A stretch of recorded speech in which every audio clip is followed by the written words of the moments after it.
I stared at the bank statement, the numbers blurring as my eyes welled with tears.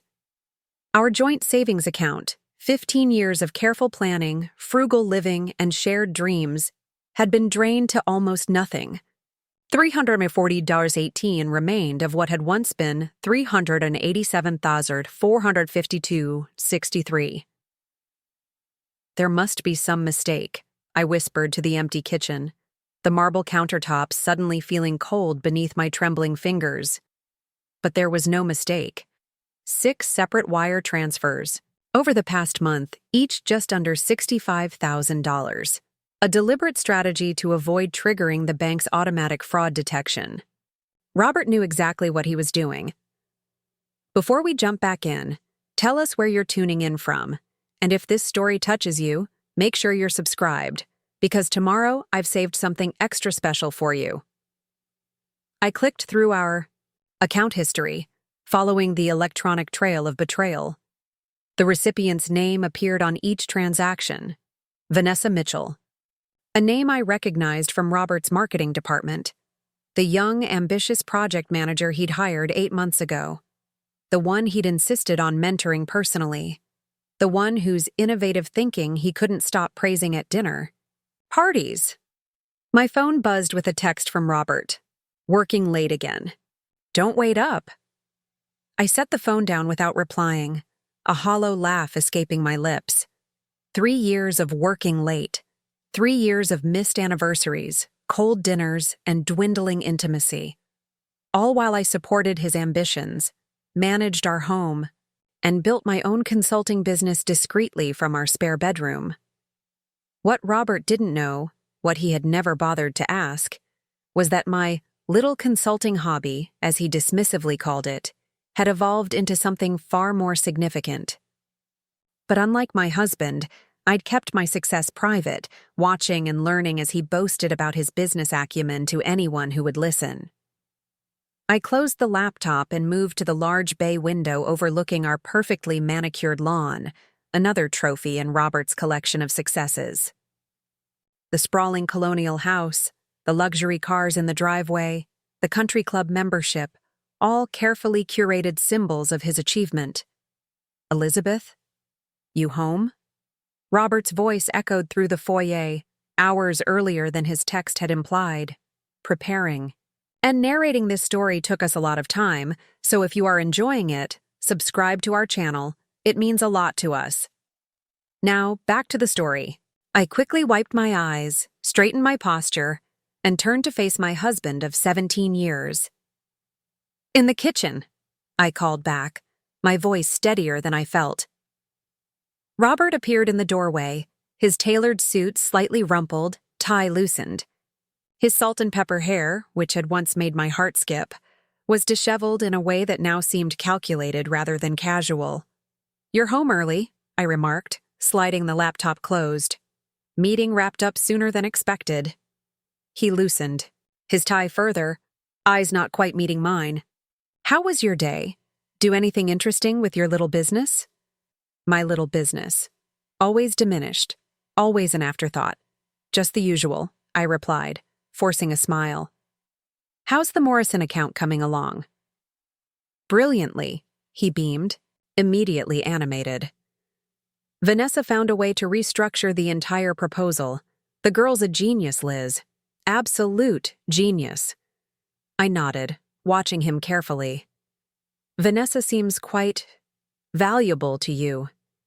To the company, he corrected quickly. To the whole team, really. Of course. I stood up, moving toward our wine refrigerator. Red or white tonight? Actually, he checked his watch. I need to head back out. Forgot some documents at the office. The lie hung between us, as transparent as glass but as impenetrable as a wall. At 9 p.m.? I arched an eyebrow. The Morrison presentation is tomorrow. Everything needs to be perfect. He was already backing toward the door. Don't wait up. And he was gone, leaving nothing but the lingering scent of unfamiliar perfume. I returned to my laptop, reopening the banking app and staring at the transactions. Each withdrawal represented more than just money. They were pieces of our future, carefully saved for retirement, for travel, for the dreams we'd planned together. Dreams I now realized had become only mine. Drawing a deep breath, I opened a new browser window. It was time to understand exactly what I was dealing with. First, I searched for Vanessa Mitchell, and various social media profiles appeared. The woman smiling back at me from LinkedIn was striking, early 30s, with confident eyes, and the polished look of someone who knew her worth and expected others to recognize it too. I couldn't blame her entirely. Robert, with his position and charm, had likely painted himself as unhappily married, misunderstood. The classic narrative of a man seeking escape. Next, I pulled up the corporate structure of Westlake Innovations, Robert's company. Though he was the CEO and face of the business, I knew more about it than he realized. As a corporate attorney before I launched my consulting firm, I'd reviewed every contract, every agreement, every article of incorporation in the company's early days. What Robert had forgotten, or perhaps never fully appreciated, was the careful arrangement we'd created when he'd faced a cash flow crisis 5 years earlier. In exchange for my investment of $250,000 from my personal inheritance, we'd restructured the ownership. On paper, I owned 51% of Westlake Innovations, with the provision that control would remain with Robert as long as certain conditions were met. One of those conditions: financial fidelity. I picked up my phone and dialed a number I hadn't used in years. "Marcus? It's Elizabeth Westlake. I hope I'm not calling too late." I glanced at the clock, 9:17 p.m. Liz? No, not at all. Marcus Reynolds had been my mentor at the law firm where I'd started my career. "Everything okay? Actually, I need some legal advice. Are you still handling corporate restructuring? Among other things." "What's going on?" I hesitated only briefly. "I need to exercise a contingency clause in a company I partially own, and I need it done quietly." "Your husband's company?" Marcus asked carefully. "Yes." A pause. "Does Robert know you're calling me?" "No," I replied, "and I'd like to keep it that way for now." Another pause. "Can you come by my office tomorrow, 10 a.m.? "I'll be there." After hanging up, I moved methodically through the house, gathering financial documents. I'd kept meticulously organized over the years. The original investment agreement, the amendments to the Articles of Incorporation, the contingency clauses that Robert had signed without reading closely, trusting that I would never need to enforce them. In our bedroom, I opened my closet and reached for the hidden panel at the back, a modification I'd made years ago when Robert started traveling frequently. Inside was a fireproof lockbox containing copies of our most important documents, including the private agreement between Robert and me regarding Westlake Innovations. As I gathered what I needed, a photo on our dresser caught my eye. Robert and me on a beach in Maui 10 years earlier, his arm around my waist, both of us smiling in the golden sunset light. We'd looked happy then. Maybe we were. I turned the photo face down and continued my preparations. By midnight, I had everything organized and ready for my meeting with Marcus. Robert still hadn't returned, but his absence now felt like a strategic advantage rather than a personal slight. I allowed myself one moment of doubt. Was I overreacting? Should I confront Robert first? Give him a chance to explain? Then I remembered the 6 methodical transfers, the calculated deception, the years of dismissing my contributions while I silently supported his success. No, Robert had made his choice. Now I would make mine. I changed into my nightclothes and slipped under the covers of our king-sized bed. For the first time in years, I didn't feel small in the empty expanse of mattress. Instead, I felt a growing sense of clarity and purpose. Tomorrow would mark the beginning of Robert's education in the danger of underestimating the woman he'd promised to honor and cherish, the woman whose name appeared in small print on his company's founding documents. the woman who had been watching and waiting far more strategically than he could imagine. I drifted off to sleep, planning my next moves with the precision Robert had never realized I possessed. Morning arrived with the soft chime of my alarm at 6 a.m., 2 hours before Robert typically emerged from sleep. I showered and dressed with deliberate care, selecting a charcoal gray suit I hadn't worn in years. The power suit from my courtroom days, when opposing counsel learned to fear my meticulous preparation. In the kitchen, I prepared coffee and arranged the files I would take to Marcus's office. At 7:15, I heard Robert's key in the front door, returning home, not leaving. I listened to his quiet movements as he crept upstairs, no doubt hoping to slip into bed without waking me, creating the illusion he'd been there all night.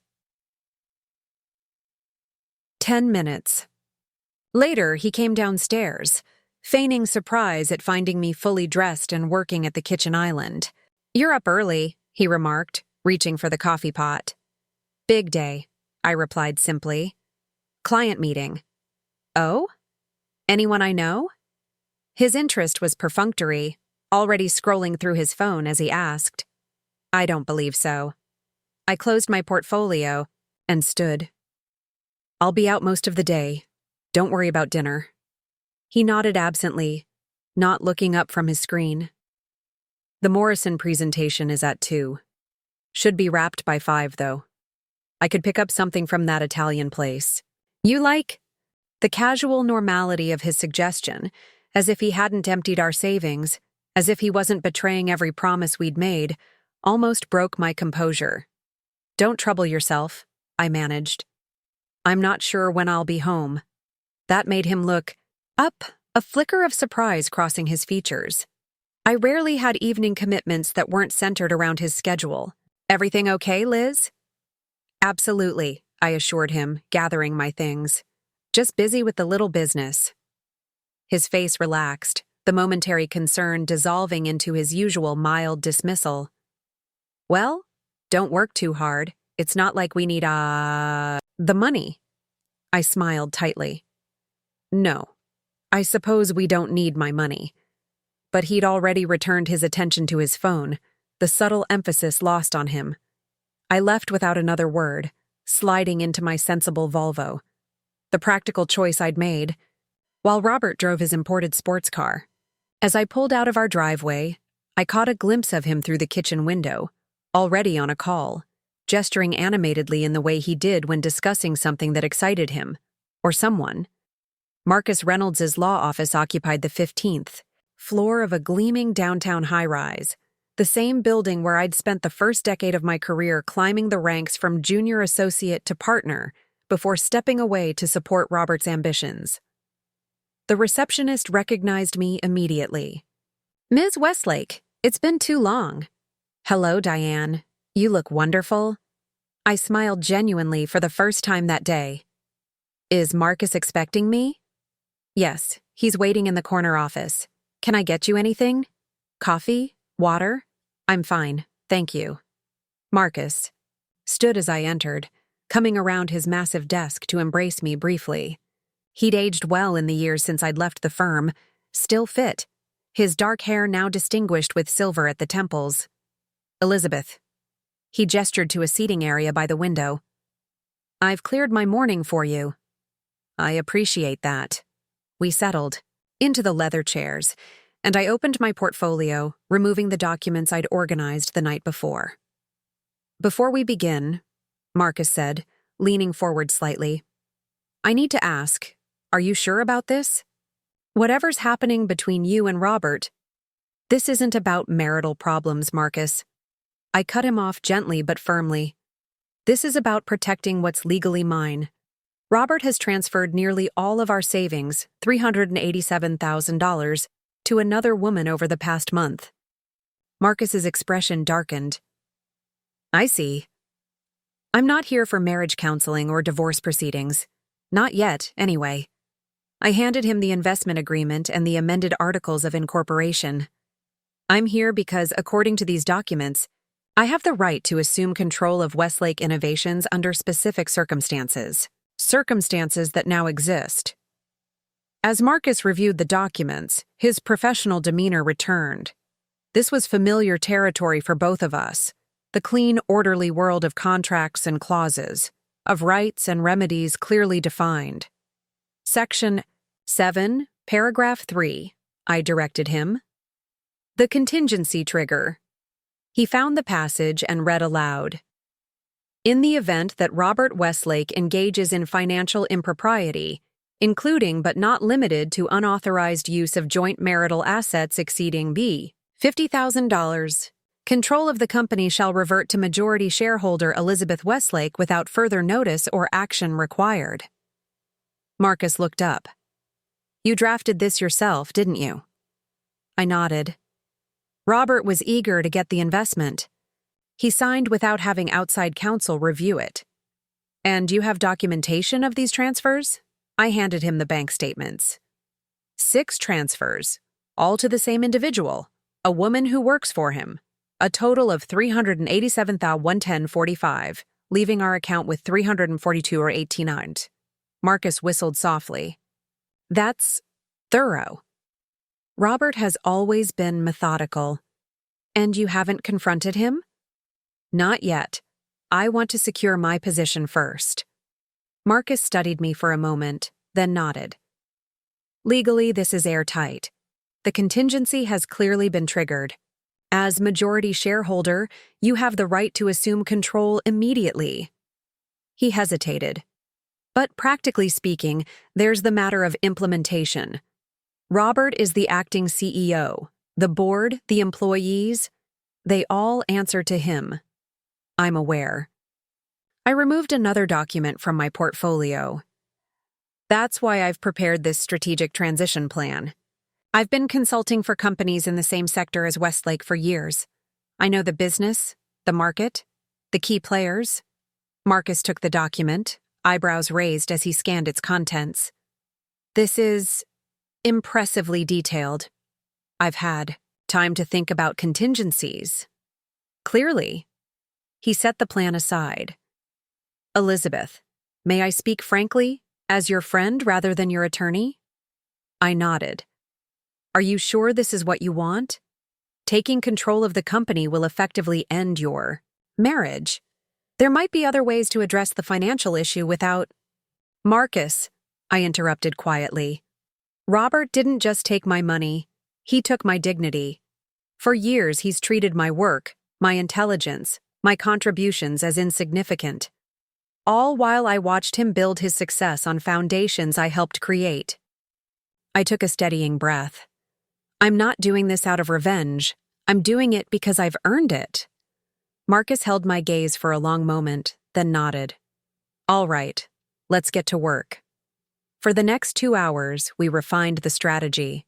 Marcus drafted the formal notices that would be delivered to the company's board of directors, to the corporate counsel, to the financial institutions holding the company's accounts. Each document clearly established my legal right to assume control under the terms of our agreement. What about Robert? Marcus asked as we finalized the paperwork.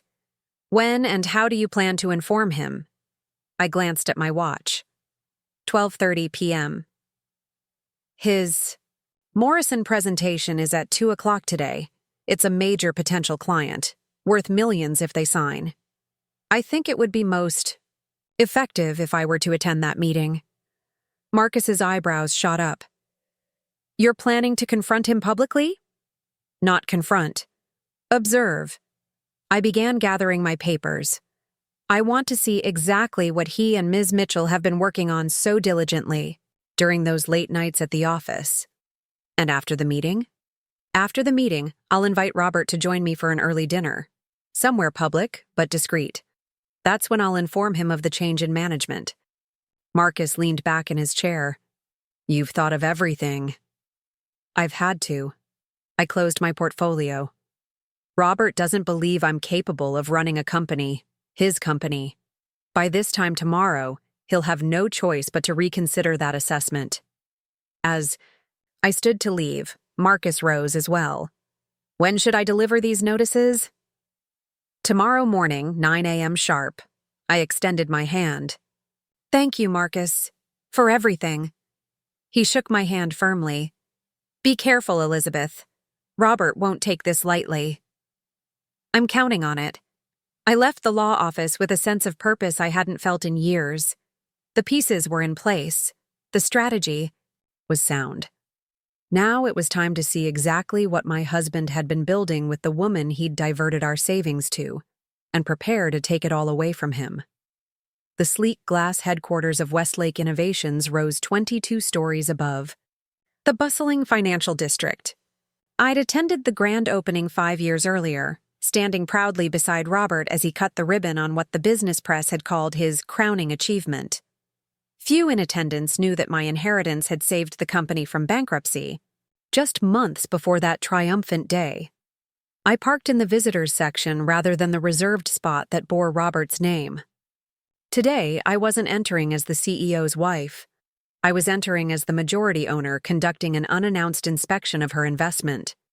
The young receptionist smiled as I approached the desk. Mrs. Westlake, we weren't expecting you today. It's a surprise visit, I replied warmly. I understand there's an important presentation this afternoon. I thought I'd sit in. Oh, the Morrison meeting? Yes. Everyone's been preparing for weeks. Mr. Westlake has the main conference room reserved, from 2 until 4. Perfect. I'll just head up then. I moved toward the elevators. Should I let him know you're here? She called after me. No need, I said over my shoulder. I'd like to surprise him. The elevator whisked me to the 18th floor. As the doors opened, I was greeted by the familiar hum of activity. Employees hurrying between meetings, the muted ringing of phones, the low murmur of collaborative discussions. Several people recognized me, offering surprised smiles or questioning looks, but no one challenged my presence. I made my way to the executive wing, where Margaret, Robert's longtime assistant, sat guarding the entrance to his corner office. Elizabeth! She stood, genuinely pleased to see me. Margaret had been with Robert since the early days, and unlike many in the company, she knew my role in its founding. This is unexpected. Hello, Margaret. Is he in? No, he's in pre-meeting prep with Vanessa in conference room C. She lowered her voice. The Morrison presentation. It's a big one. So I've heard. I kept my tone casual. I thought I'd sit in, actually, see what all the excitement is about. Margaret hesitated. He doesn't usually like surprises during big presentations. I'll be discreet, I promised. Just observing. Where's conference room C? East wing, past marketing. She still looked uncertain. Should I message him that you're here? I'd rather not break his concentration, I said smoothly. I know how focused he gets before these big meetings. Margaret nodded, convinced by the understanding wife routine I'd perfected over the years. The clients are scheduled to arrive in about 30 minutes. Perfect. Thank you, Margaret. I made my way to the East Wing, navigating the corridors with purpose. As I approached conference room C, I could see through the glass walls that Robert and Vanessa were indeed deep in preparation. They stood side by side at the presentation, screen, their body language comfortable, familiar. Robert gestured at something on the slide, and Vanessa laughed, touching his arm with casual intimacy. For a moment, I simply observed them. Robert looked animated, energized in a way I hadn't seen at home in years. Vanessa was exactly as her LinkedIn profile had suggested, confident, polished, and undeniably beautiful, with a professional sharpness that probably mirrored my own, at her age. I pushed open the door without knocking. Robert froze mid-sentence, his expression shifting rapidly from shock to confusion to an attempt at casual welcome. Liz, what are you doing here? I thought I'd see what all the late nights have been producing, I replied pleasantly, moving into the room. After all, I am a stakeholder in this company's success. Vanessa glanced between us, quickly composing her features into a professional smile. Mrs. Westlake, it's nice to finally meet you. I'm Vanessa Mitchell, Marketing Director. Marketing Director?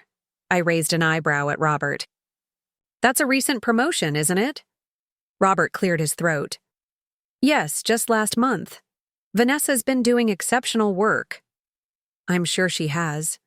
I extended my hand to her. Congratulations, Ms. Mitchell. That's quite an achievement for someone who joined the company only 8 months ago. Her handshake was firm, confident. Thank you. I believe in making the most of opportunities when they arise. The double meaning hung in the air between us. The Morrison clients will be here soon. Robert interjected, clearly uncomfortable. Did you need something specific, Liz? Actually, I thought I'd sit in on the presentation. I moved to one of the chairs at the conference table. As a silent observer, of course. I'm curious to see this innovative approach I've been hearing so much about. Robert's jaw tightened almost imperceptibly. It's a technical presentation. I'm not sure how much I'm sure I'll manage to follow along, I interrupted smoothly. Don't mind me. Please, continue your preparations. Robert and Vanessa exchanged a quick glance before reluctantly returning to their rehearsal, though with notably less animation than before. I watched them work, noting the well-practiced rhythm of their interactions, the seamless way they anticipated each other's thoughts. They'd clearly spent hours together developing this presentation. Hours that extended well beyond normal working relationships, but surprisingly, I felt no jealousy, no personal hurt. What I felt was something colder and more clarifying, the recognition that Robert had never respected me enough to even hide his betrayal effectively. At 1:55 p.m., Margaret appeared at the door. Mr. Westlake, the Morrison team has arrived. They're being escorted up now. Thank you, Margaret.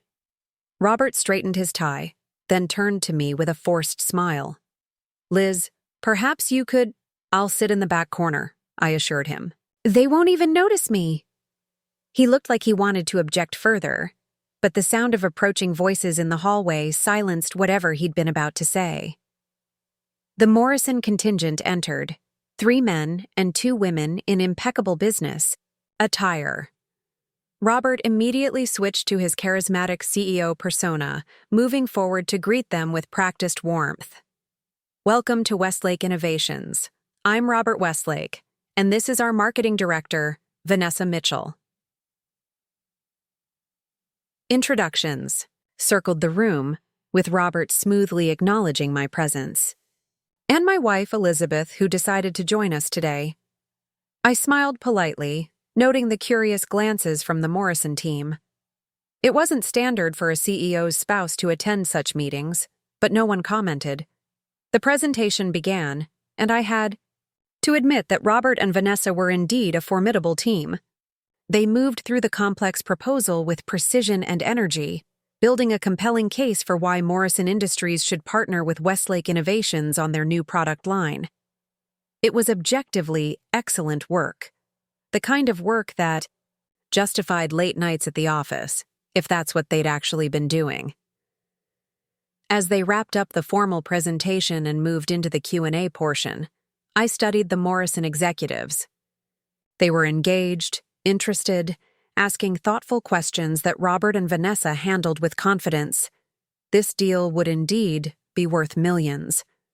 A crowning achievement for Westlake Innovations, an expansion that would cement Robert's reputation as an industry visionary. And as of tomorrow morning, it would all be under my control.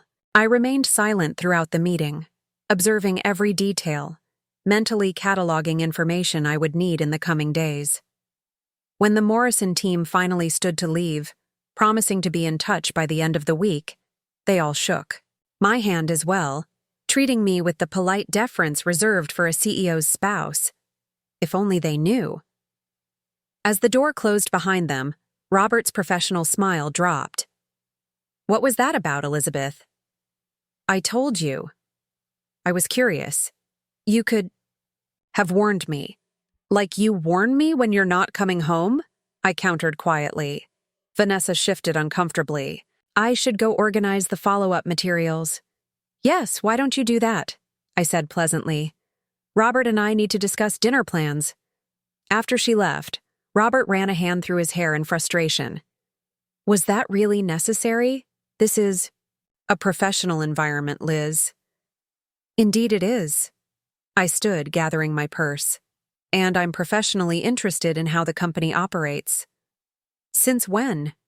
You've never shown any interest in the day-to-day before. Things change. I checked my watch, 4:15 p.m. Are you free for an early dinner? We need to talk. Something in my tone must have finally registered because Robert's expression shifted from irritation to wariness. About what? About our future. I moved toward the door. I've made a reservation at Luciano's for 5 o'clock. I'll meet you there. Elizabeth. 5 o'clock, Robert. Don't be late. I walked out without looking back, feeling his eyes on me as I made my way through the corridors of the company that would soon be mine in more than just name. Employees nodded respectfully as I passed, unaware that they were greeting their future CEO. Tomorrow, everything would change. But first, I had a dinner date with my husband, one final opportunity for him to recognize the magnitude of his miscalculation before the world crashed down around him. Luciano's was deliberately chosen, upscale enough to discourage a scene, but not so exclusive that everyone would recognize us. I arrived early, requesting a corner table that offered both privacy and a clear view of the entrance. The maitre d' knew me from the charity functions I'd organized over the years and accommodated without question. Mrs. Westlake, always a pleasure. Will Mr. Westlake be joining you shortly? Yes, in about 20 minutes, I replied, glancing at my watch. I'll have a sparkling water while I wait. Once seated, I removed a small recorder from my purse and placed it discreetly on the table. Ohio was a one-party consent state for recordings. Another legal detail Robert would have known had he ever bothered to consult me professionally, instead of just matrimonially. At 5:07, Robert entered the restaurant, scanning the room until he spotted me. His expression was guarded as he threaded between tables to reach me. Sorry I'm late, he said, though 7 minutes hardly qualified as late by his usual standards. Had to finish some follow-up notes from the Morrison meeting. With Vanessa? I asked mildly. His jaw tightened slightly. Elizabeth, if you've brought me here to interrogate me about my working relationship with... I've brought you here to discuss our finances, I interrupted, keeping my voice even. Robert faltered briefly, then recovered with a dismissive wave. If this is about your consulting business needing more capital, we can look at the discretionary budget next quarter. The waiter approached, and Robert ordered a scotch, neat, his standard power move before difficult conversations. When we were alone again, I folded my hands on the table. It's not about my business. It's about our joint savings account. Something flickered behind his eyes, a momentary calculation, before he arranged his features into casual confusion. What about it? It's empty, Robert. Nearly $400,000 gone. Took a slow breath, buying time. I've been meaning to talk to you about that. I had to make a significant investment opportunity. Time sensitive. Didn't want to bother you with the details. An investment. I kept my tone flat. In Vanessa Mitchell? His scotch arrived at that perfect moment, and he took a long sip before responding. I don't know what you're implying. I'm not implying anything. I'm stating a fact. You transferred $387,110.45 to Vanessa Mitchell in 6 separate transactions over the past month. Robert's expression hardened. You've been monitoring my transactions? It's a joint account, Robert. I received the same statement you did. I leaned forward slightly.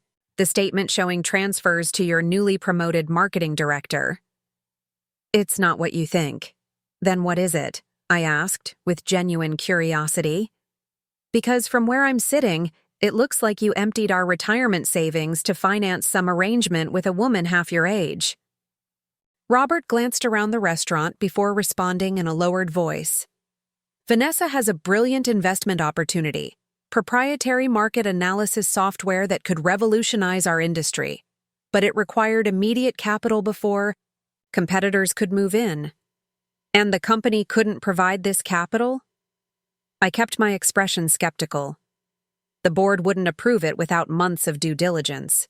By then, the opportunity would be gone. He leaned forward, voice taking on that passionate edge he used when selling a vision. Liz, when this pays off, we'll triple that investment within a year. I was protecting our future. I studied him, allowing the silence to stretch uncomfortably. It was remarkable, really, watching him construct this narrative in real time, probably believing it himself as he spoke. "That's your explanation?" I finally asked. "You secretly transferred our entire savings without discussion because of a brilliant investment opportunity suggested by a woman you promoted from junior manager to director in record time? When you say it like that..." "How else should I say it, Robert?" He exhaled heavily.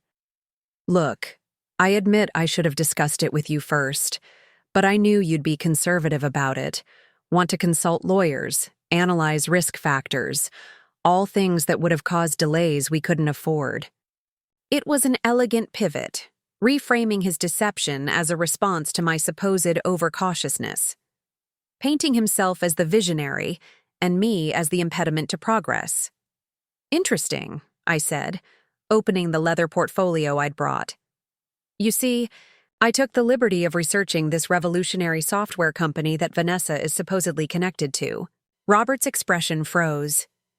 I removed a printout and slid it across the table.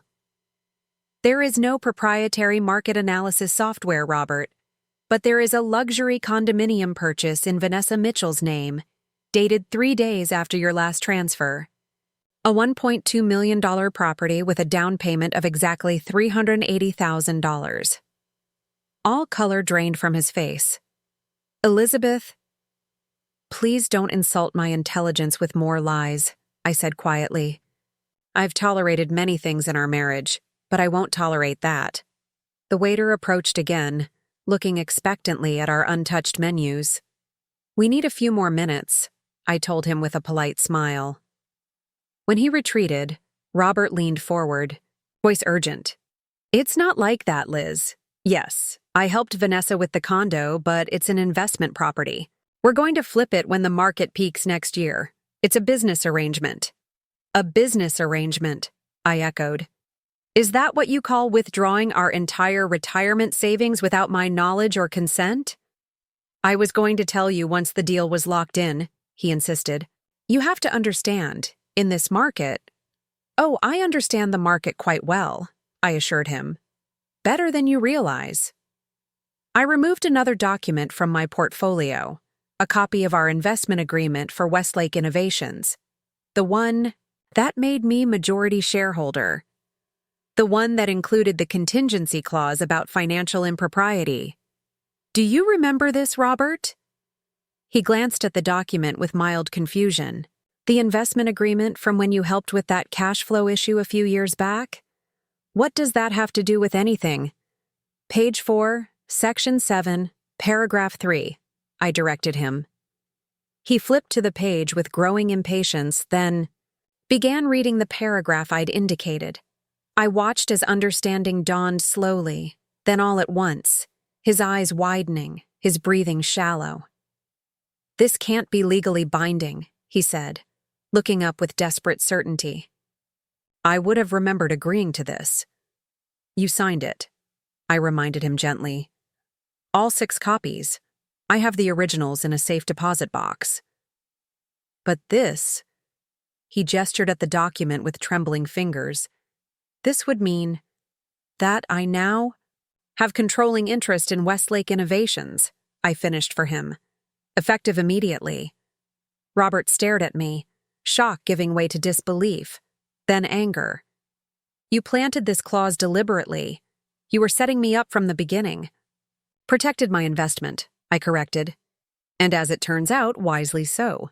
"You can't do this," he hissed, keeping his voice low despite his obvious rage. "You don't know the first thing about running my company." "Your company?" I raised an eyebrow. "Robert, it hasn't been just your company since you needed my inheritance. To save it from bankruptcy 5 years ago. A fact you seem to conveniently forget whenever you're dismissing my little consulting business. His face contorted with fury. This is insane.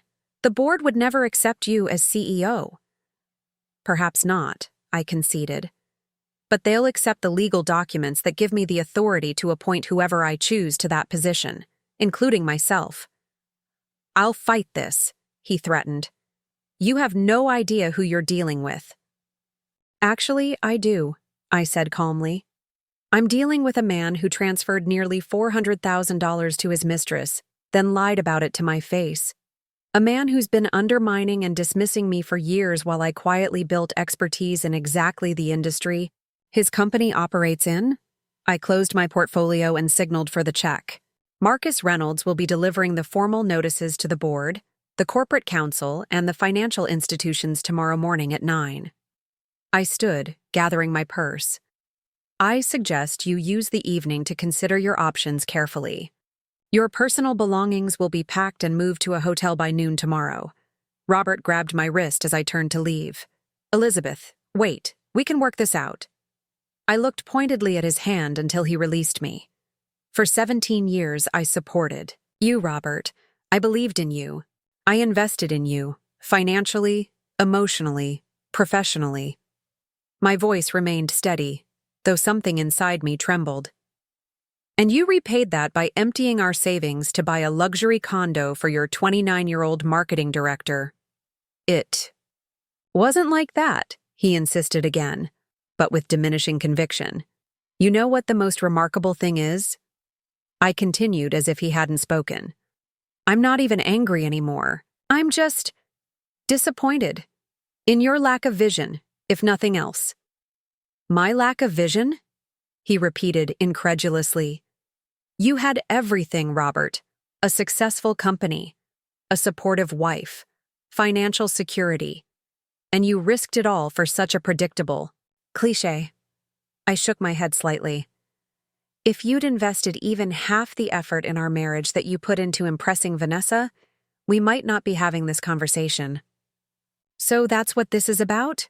You're punishing me for an affair? No, Robert. I'm holding you accountable for financial impropriety with company assets. I lifted my chin slightly. The affair is just a disappointing footnote. His expression darkened. You won't get away with this. I have friends on the board. Loyal employees. You think you can just walk in and take over? They'll laugh you out of the building. Perhaps, I acknowledged. Or perhaps they'll recognize that the woman who's been consulting for 3 of your top competitors might actually know something about the industry. That landed with visible impact. Robert had never bothered to learn which companies I consulted for. You've been working with our competitors? He asked, shock overriding anger momentarily. I've been providing strategic consulting to multiple firms in the sector, I corrected. All proper, all above board, all with carefully maintained confidentiality protocols, unlike your business arrangement with Vanessa. Robert's phone buzzed in his pocket. He checked it reflexively, and I caught the flash of Vanessa's name on the screen before he silenced it. You should take that, I suggested. She's probably wondering why you're late for your evening meeting. His jaw clenched. This isn't over. Elizabeth. No, I agreed. It's just beginning. 9 o'clock tomorrow morning, Robert. I suggest you prepare yourself. I turned and walked out of the restaurant, feeling his eyes burning into my back, but not giving him the satisfaction of looking back. Outside, I took a deep breath of the cool evening air, a strange lightness filling my chest despite the confrontation. For the first time in years, I felt fully myself, not Robert's supportive wife, not the silent partner, not the woman whose professional accomplishments were diminished as that little consulting business. Just Elizabeth Westlake, attorney, strategist, soon-to-be CEO. I drove home slowly, allowing Robert time to return to the house and collect whatever he might need for the night. I had no intention of sharing space with him now that everything was in motion. When I arrived, his car was indeed in the driveway. I waited in my Volvo, watching the lights move through various rooms of our home as he presumably gathered clothes, toiletries, perhaps important documents. 20 minutes later, he emerged with an overnight bag and a briefcase, his movements stiff, with suppressed fury. He glanced toward my car but made no move to approach, instead climbing into his Mercedes and backing out with unnecessary force. Only when his taillights disappeared down the street did I finally enter what had always been more his house than mine. Despite its size and luxury, it had never fully felt like home. Too much a showcase for Robert's success. Too little a reflection of my own tastes and preferences. In the kitchen, I poured myself a glass of wine and opened my laptop, typing out a detailed email to the security company. By morning, all codes and locks would be changed. Then I called the moving service I'd arranged earlier. They would arrive at 9:30 to pack Robert's personal items and deliver them to the hotel I'd selected. With those practical matters handled, I allowed myself a moment of reflection. Tomorrow would bring chaos, resistance, perhaps even public confrontation. Robert wouldn't surrender control easily, regardless of the legal documentation. His threat about having friends on the board wasn't empty. He'd cultivated those relationships carefully over the years, but he'd made a critical error in never considering that I might have been cultivating relationships of my own. That I might have been watching, learning, preparing for a contingency exactly like this one. My phone buzzed with a text from Marcus. All documents ready for morning delivery. Are you sure about this timeline? I replied simply, absolutely. Proceed as planned. Then I moved through the house, room by room, mentally cataloging what would stay and what would go in the weeks ahead. The oversized portrait of Robert in the study, gone. The pretentious art pieces he'd bought on the advice of his cultured friends, donated. The masculine leather furniture that had always felt cold and unwelcoming, replaced. In our bedroom, soon to be just mine, I changed into comfortable clothes and sat cross-legged on the bed with my laptop, pulling up the files I'd prepared for tomorrow. Organizational charts, financial projections, strategic initiatives I'd developed but never shared. For years, I'd been the silent observer of Westlake Innovations, noting its strengths and weaknesses from the unique vantage point of the CEO's underestimated wife. Now, that accumulated knowledge would serve as the foundation for its transformation under my leadership. My phone buzzed again. An email notification. Subject line. What have you done? It was from Robert, sent from his personal account rather than his company email. The message was brief but revealing. Elizabeth, I've spoken with our attorney. This agreement won't hold up in court. You manipulated me into signing something I didn't fully understand, which constitutes fraud. The board stands behind me 100%. If you proceed with this insanity, be prepared for the fight of your life. You have no idea what you're getting into. This is your only warning. Robert, I smiled slightly at the predictability of his response. The immediate legal threat, the claim of board solidarity, the ominous warning. Classic Robert, believing intimidation would succeed where logic failed. I didn't bother responding. Tomorrow's actions would speak loudly enough. Instead, I opened another file on my laptop, a dossier on Vanessa Mitchell that went far deeper than LinkedIn profiles and property records.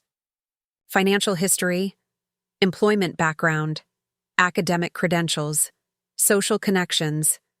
Knowledge was power, and in the coming days, I would need every advantage. As midnight approached, I finally closed my laptop and slipped beneath the covers of the bed that felt strangely spacious without Robert's presence. Tomorrow would be challenging, possibly even brutal. But as I drifted toward sleep, I felt only a calm readiness for what lay ahead. Robert had always underestimated me, my intelligence, my foresight, my resolve. By this time tomorrow, that mistake would cost him everything he valued most. I woke before my alarm, a lifetime habit that Robert had always found amusing. So unnecessarily. Disciplined, he'd say with that indulgent smile reserved for what he considered my charming but impractical traits. Today, that discipline would serve me well. By 6:30, I had showered, dressed in a tailored navy suit, and was reviewing the day's strategy over coffee in the kitchen. My phone buzzed with a text from Marcus. All documents prepared. Team briefed. Meeting board council at 8:30 before formal delivery. I replied with a simple, proceeding as planned. At 7, I called Edward Chen, Westlake's chief financial officer. Edward was a brilliant numbers man who'd always treated me with genuine respect. Whenever we met at company functions, perhaps recognizing in me a similar analytical mindset. Elizabeth? His voice held surprise but not displeasure. This is unexpected. Good morning, Edward. I apologize for the early call, but I'd like to schedule a meeting with you at 10:30 today. In private, if possible. A pause. This sounds serious. It is. But I'd prefer to explain in person. Another pause. Robert mentioned there might be some tension between you two. If this is about personal matters, it's about the company, I interrupted gently. Specifically, its financial governance. I believe you'll understand when we meet. 10:30. Then, he agreed, professional curiosity evidently overriding caution. My office? Perfect. Thank you, Edward. Next, I called Diane Levinson, head of human resources. Diane was relatively new to Westlake, hired after the previous HR director resigned following what Robert had vaguely described as professional differences. Those differences, I strongly suspected, involved objections to Robert's relationship with Vanessa. Mrs. Westlake, Diane sounded cautious. Is everything all right? Perfectly fine, Diane. I'd like to meet with you today at 11:15, if your schedule permits. Yes, I can make that work. May I ask what this concerns? Corporate governance matters. That will require HR's immediate attention. I'll explain fully when we meet. After arranging 2 more meetings, one with Thomas Grayson, Chief Technology Officer, and another with Westlake's General Counsel Martin Williams, I checked my watch. 8 o'clock. Marcus would be preparing to deliver the formal notices in, say, an hour. My phone rang. Robert. I considered letting it go to voicemail, but decided direct engagement was the better strategy. Yes? Elizabeth. His voice was controlled but strained. We need to talk before this goes any further. I believe we covered everything last night. You're making a catastrophic mistake. The board will follow legal documentation, Robert, as will the banks, the SEC, and every other relevant authority. He changed tactics, voice softening. Liz, listen to me. Whatever issues we have in our marriage, bringing them into the business is unprofessional and ultimately self-destructive. Let's meet and discuss this rationally. That would have been an excellent approach before you transferred our savings to Vanessa, I replied evenly. But we're beyond that point now. For God's sake, Elizabeth. His control slipped. You're going to destroy everything I've built over what? Jealousy? Revenge? Neither, I said calmly. I'm asserting my legal rights as majority shareholder following your documented financial impropriety with company resources. It's outlined quite clearly in the agreement you signed. An agreement you deliberately concealed. That you deliberately didn't read, I corrected. There's a difference. Silence stretched between us. When he spoke again, his voice had hardened. You have no idea what you're doing. Running Westlake isn't like your little consulting projects. It's complex, demanding work that requires years of industry experience and— Robert, I interrupted quietly, you're embarrassing yourself. I have to go now. I suggest you use your energy preparing for the transition rather than attempting to intimidate me. I ended the call before he could respond and blocked his number. Childish, perhaps, but I had no interest in further circular arguments. At 8:55, I left the house, heading not to Westlake headquarters, but to a small office building on the east side of the city. This understated location housed my little consulting business, Elizabeth Westlake Strategic Advisors, which had grown over the years from a one-woman operation to a team of 12 highly specialized consultants serving clients across the tech sector. My assistant, Rachel, looked up in surprise as I entered. "I thought you were taking the day off for personal matters." "Change of plans," I replied, hanging my coat on the rack. "I'll need the conference room prepared for a 3 p.m. meeting, full team plus video conferencing setup." Rachel nodded immediately, making notes. "Anything specific for the agenda?" "Strategic reorganization," I said simply. "And Rachel? As of today, Westlake Innovations is our newest client. Please set up a complete file." Her eyebrows rose. "Robert's company?" "My company," I corrected gently. "Effective approximately." I checked my watch. 5 minutes ago. To her credit, Rachel simply nodded and added another note. She'd worked with me long enough to trust my judgment without requiring excessive explanation. I settled into my office, logged into my secure server, and waited. At precisely 9:15, my phone rang. Marcus. "It's done," he reported without preamble. "All notices delivered as scheduled. Corporate counsel received the documents personally. He's reviewing them now. And the board? Individual notifications sent via courier and email simultaneously. I've already received confirmation receipts from 3 members. Robert? No sign of him at headquarters yet. His assistant said he called in to say he'd be late." I nodded to myself. Robert would be making calls, rallying allies, attempting to build a coalition before confronting the situation directly. "What's next?" Marcus asked. "Now we wait for the aftershocks." I pulled up my email, seeing the first responses already arriving. Confusion. Demands for explanation. Legal posturing. "How soon can you be at my office?" 20 minutes. Perfect. We'll need to prepare responses to the initial challenges.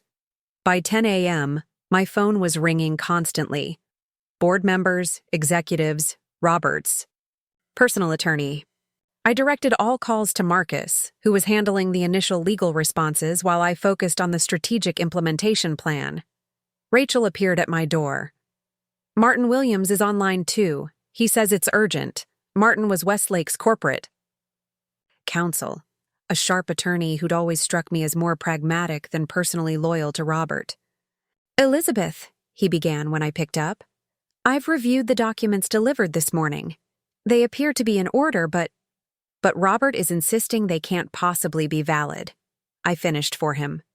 "Something like that," Martin admitted.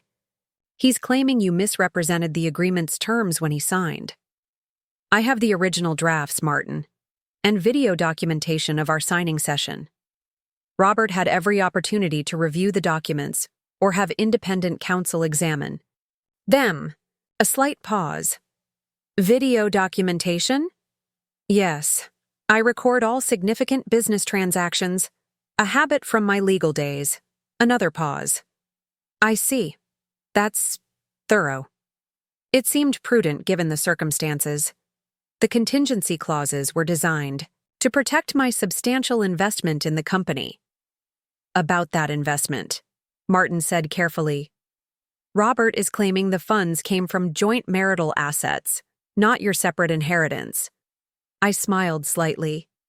Martin was doing his job, probing for weaknesses. "The funds came from my inheritance following my father's death in 2016. I have complete banking records showing the transfers from my personal account, which predated my marriage to Robert, to the company's operational account. Again, all thoroughly documented." "I see." Martin's tone had shifted subtly, more respectful, perhaps even impressed. "In that case, the legal standing of the agreement seems sound. However, there will be practical challenges in implementation. The board is requesting an emergency meeting at noon." I expected as much. Please inform them I'll be attending with my counsel, Marcus Reynolds. Marcus Reynolds? Martin sounded genuinely surprised. From Lawton and Reed? The same. I'll relay that information. The respect in his voice had deepened noticeably. Marcus's reputation preceded him. After ending the call, I turned to Rachel. Cancel my meeting with Edward Chen. He'll be at the board meeting instead. And reschedule the others for tomorrow. Already done, she replied efficiently. Also, there's someone here to see you. She doesn't have an appointment, but she's quite insistent. Who is it? Vanessa Mitchell. That I hadn't expected. Vanessa is here? Now? Rachel nodded. Should I tell her you're unavailable? I considered the possibilities. Vanessa's presence could be a trap set by Robert, an emotional confrontation designed to throw me off balance before the board meeting, or it could be an opportunity to gather valuable intelligence. No, I decided. Send her in. Vanessa entered my office with the confident stride of someone accustomed to commanding attention. She wore a perfectly tailored burgundy suit that probably cost more than most people's monthly salary, perhaps purchased with Robert's funds. Mrs. Westlake, she began without preamble, we need to talk. Please, sit down. I gestured to the Maishev's chair across from my desk. This is unexpected. Vanessa remained standing. I'll be brief. Whatever you think is happening between Robert and me, you're overreacting. The money was a business investment, nothing more. A business investment in a luxury condominium? I kept my tone mild. She flinched almost imperceptibly. Robert told you about that. Robert told me it was for proprietary software. I discovered. The condo purchase myself. Vanessa's composure wavered briefly before she regained control. The property is an investment opportunity. The software development is happening separately. There is no software, Ms. Mitchell. We both know that. She stared at me for a long moment, then slowly sat down. What do you want? To humiliate Robert? To punish me? If it's money you're concerned about, he's already arranging to replace the funds he borrowed. Borrowed? I raised an eyebrow. Is that what he's calling it now? Look, she leaned forward, voice lowering confidentially. I understand you're upset, but taking over the company? It's disproportionate. You'll destroy everything he's built. Everything we've built, I corrected. My investment saved Westlake. 5 years ago. My strategic advice, which Robert invariably presented as his own, has shaped its direction ever since. I'm not destroying anything. I'm claiming what's legally mine. Vanessa studied me with new wariness. He said you were just a housewife who dabbled in consulting. And you believed that? I smiled slightly. Despite being an apparently brilliant businesswoman yourself? She had the grace to look uncomfortable. He can be persuasive. Indeed. I leaned back in my chair. Now, why are you really here, Ms. Mitchell? Robert didn't send you. He's too busy trying to rally the board. This is your own initiative. Vanessa hesitated, then straightened her shoulders. I want to know where I stand in all this. If you're taking over Westlake, am I fired? Is this personal? The question surprised me with its directness. That depends, I replied honestly. Are you qualified for your position, or did you earn it horizontally? Color flushed her cheeks. That's insulting. I have an MBA from Wharton and 5 years' experience in digital marketing strategy. Robert promoted me because I'm good at what I do. And the condo? She looked away. That's complicated. I imagine it is. I studied her for a moment. Here's what I can tell you, Ms. Mitchell. I don't make personnel decisions based on personal feelings. If you're as qualified as you claim, your position isn't in immediate jeopardy. However, your judgment in accepting nearly $400,000 from your married boss raises serious ethical questions that will need to be addressed. Relief and anxiety warred on her face. I didn't know it was your money too. He said it was from his personal investment account. And yet you never questioned why the CEO of a successful company needed to make payments from his personal funds rather than through proper corporate channels. She had no answer for that. The board meeting is at noon, I continued. I suggest you use the time between now and then to consider your options carefully. Loyalty to Robert may not be your most advantageous strategy moving forward. Vanessa stood, smoothing her skirt with hands that trembled slightly. He said you were mousy, unambitious, just arm candy who got lucky marrying him. And yet, here we are, I replied calmly. She moved toward the door, then paused. For what it's worth, the relationship wasn't entirely... There were genuine feelings involved. There always are, I said, not unkindly. Until there aren't. After she left, I sat quietly, processing the unexpected encounter. Vanessa was sharper than I'd given her credit for, recognizing quickly which way the wind was blowing and making an independent assessment of her best interests. That kind of adaptability could be valuable, assuming the rest of her credentials were legitimate. My phone buzzed with a text from Marcus, just left Robert's attorney. He's claiming the agreement is invalid because you had undue influence as his wife. Weak argument, but creating delays. I replied, expected. Proceed with board meeting prep. Full documentation package. The morning continued with a flurry of calls and emails, each requiring careful responses that balanced legal precision with strategic positioning. By 11:30, Marcus had arrived at my office, and we were reviewing our approach for the board meeting. They'll try to delay implementation, Marcus warned. Buy time for Robert to build a counter-strategy. We anticipated that, I reminded him, pulling up the comprehensive transition plan I'd prepared. That's why we've already initiated contact with the financial institutions. By tomorrow morning, Robert's signing authority will be suspended regardless of any temporary delays the board attempts. They might claim this is a marital dispute that should be handled in divorce court, not through corporate governance. Which is why we're focusing exclusively on the financial impropriety angle, not the personal betrayal.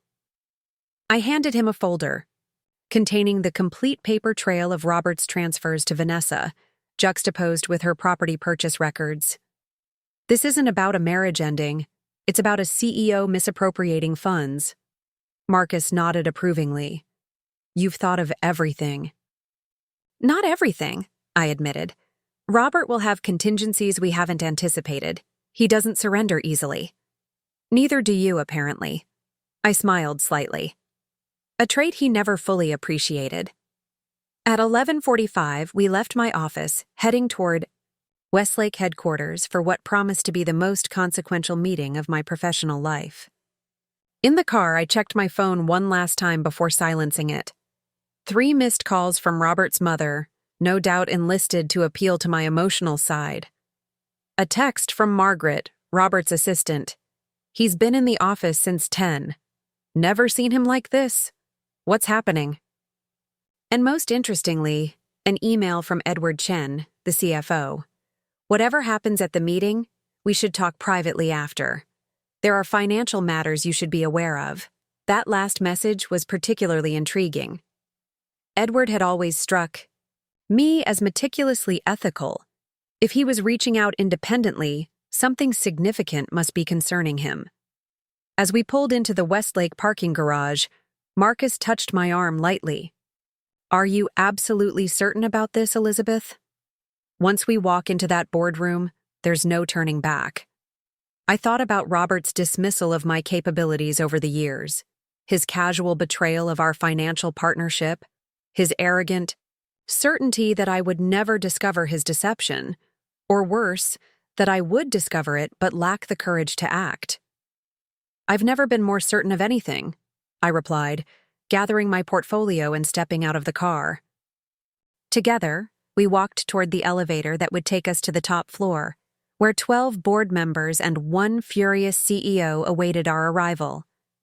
Beyond those doors lay either my greatest professional triumph or my most public humiliation.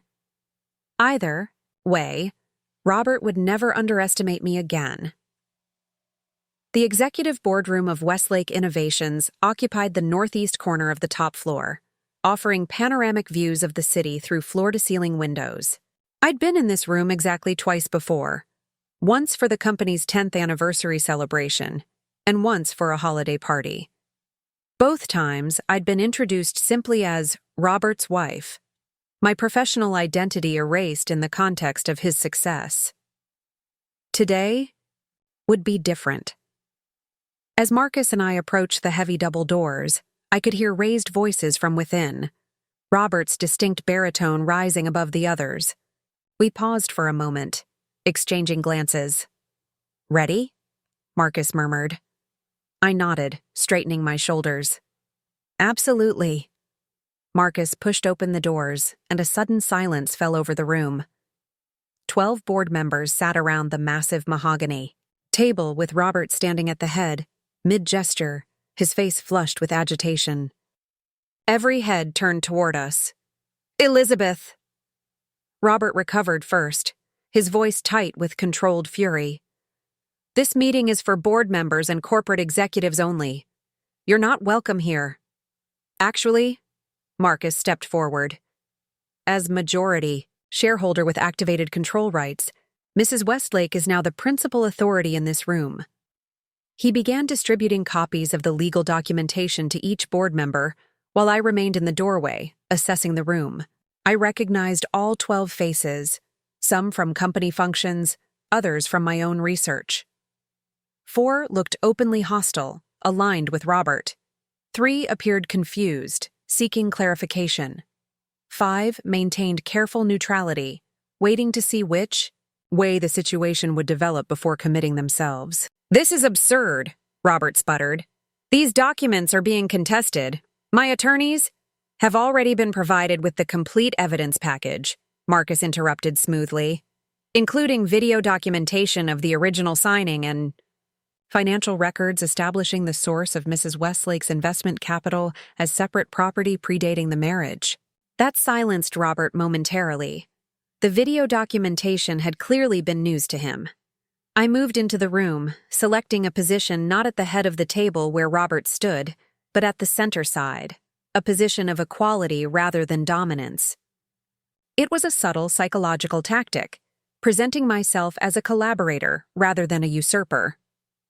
"Ladies and gentlemen," I began, "I understand this situation is unexpected. I'd like to clarify exactly what's happening and why." Richard Ballard, the longest-serving board member and a close friend of Robert's, cut in sharply. "What's happening is an attempted hostile takeover disguised as a marital dispute. This has no place in our boardroom." "On the contrary," I replied calmly, "this has nothing to do with marital issues and everything to do with financial governance. As the documentation you're now reviewing indicates, I am the majority shareholder of Westlake Innovations. That position has simply been held in abeyance while Robert maintained proper financial stewardship. And you're claiming he hasn't?" This from Diane Forrester, one of the few female board members. "I'm not claiming anything. The bank records speak for themselves." I nodded to Marcus, who distributed the next set of documents, the complete transfer history from our joint savings to Vanessa Mitchell, alongside her property records. In the past month, Robert transferred $387,110.45 from our joint savings account to Vanessa Mitchell, recently promoted to marketing director. Ms. Mitchell subsequently purchased a luxury condominium with a down payment of $380,000. These transfers were made without my knowledge or consent, despite the funds being jointly held marital assets. A murmur ran through the room as board members reviewed the documentation. "This is a private financial matter," Robert interjected, his voice strained. "It has nothing to do with company operations." Edward Chen, the CFO, looked up from the documents, with a frown. "Were company funds involved in any way, Robert?" "Absolutely not," Robert declared emphatically. I watched Edward's face carefully.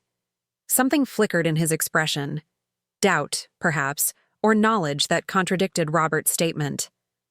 "The immediate issue," I continued, is not whether company funds were directly involved, though that may require separate investigation.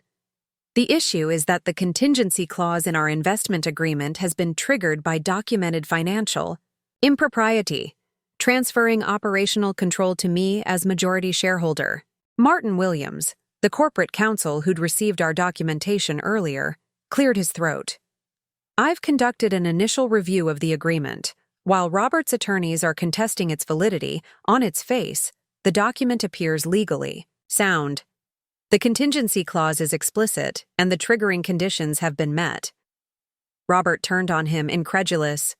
Are you serious, Martin? You're siding with her?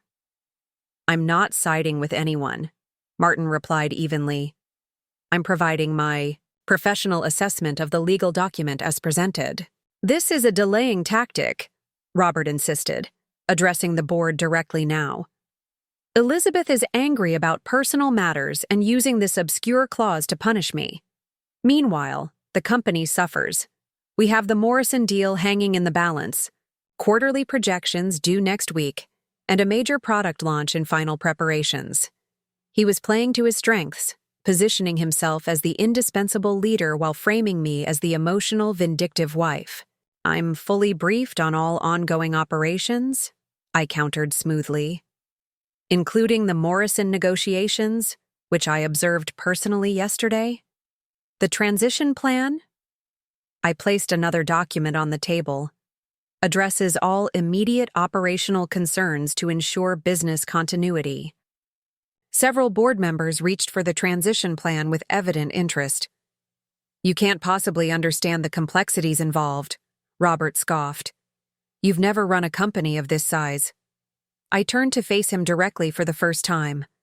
Robert, did you ever bother to learn what my little consulting business actually does? He blinked, momentarily thrown by the question. You advise small businesses on growth strategies. What does that have to do with anything? Not quite. I allowed myself a small smile. Elizabeth Westlake Strategic Advisors specializes in executive leadership transitions and organizational restructuring for technology companies.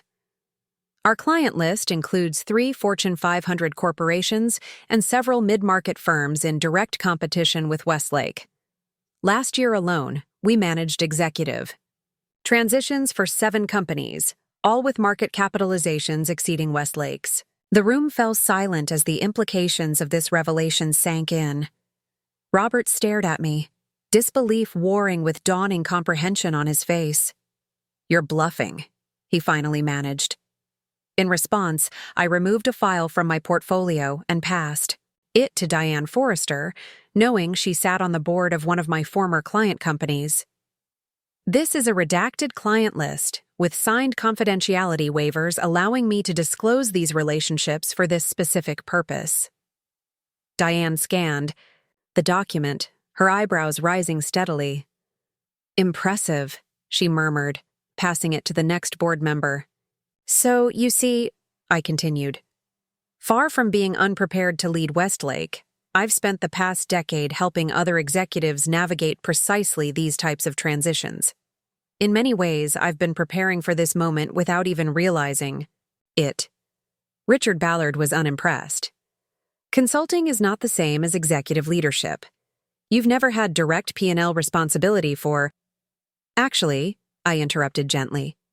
My firm has taken equity positions in 3 turnaround situations, with direct management oversight during the transition period. All 3 companies returned to profitability within 18 months under my guidance. Another ripple of murmurs around the table. The balance was shifting perceptibly. Robert recognized it too. His strategy pivoted instantly. Even if everything you're saying is true, this approach is unnecessarily disruptive. Elizabeth, if you had concerns about my financial decisions, we could have discussed them privately. Taking this drastic step without warning is irresponsible to the shareholders, the employees, and our clients. He was appealing to the board's natural conservatism, their preference for stability and gradual change rather than sudden disruption.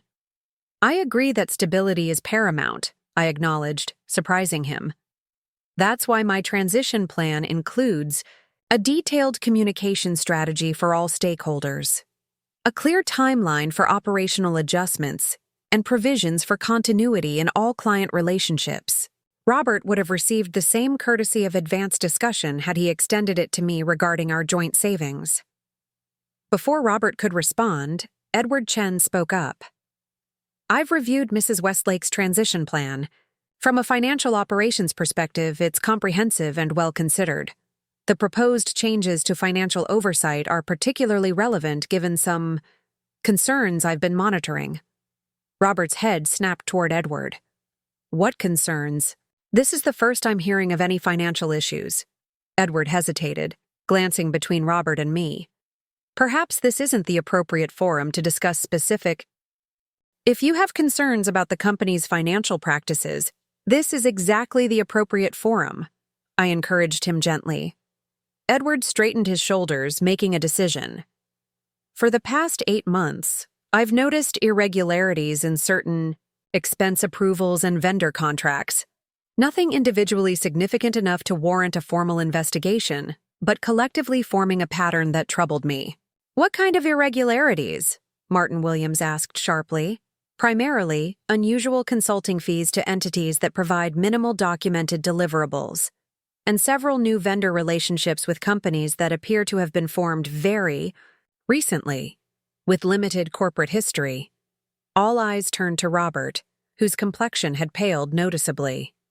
These are standard business operations, he insisted. Early-stage vendors often have limited history. It's called supporting innovation. Perhaps, Edward conceded, but when the principals of these vendors include relatives of recently promoted executives, additional scrutiny seems warranted. The implication hung heavily in the air. Not just financial impropriety with our personal funds, but potentially with company resources as well. Marcus leaned forward. In light of these concerns, I recommend the board vote immediately on acknowledging Mrs. Westlake's control rights, with a provision for a formal financial audit to commence within 48 hours. Richard Ballard objected immediately. This is moving. Too fast. We need time to consult independent counsel and review all documentation thoroughly. That's reasonable, I agreed, surprising him. However, given the financial concerns raised by Mr. Chen, I propose an interim measure.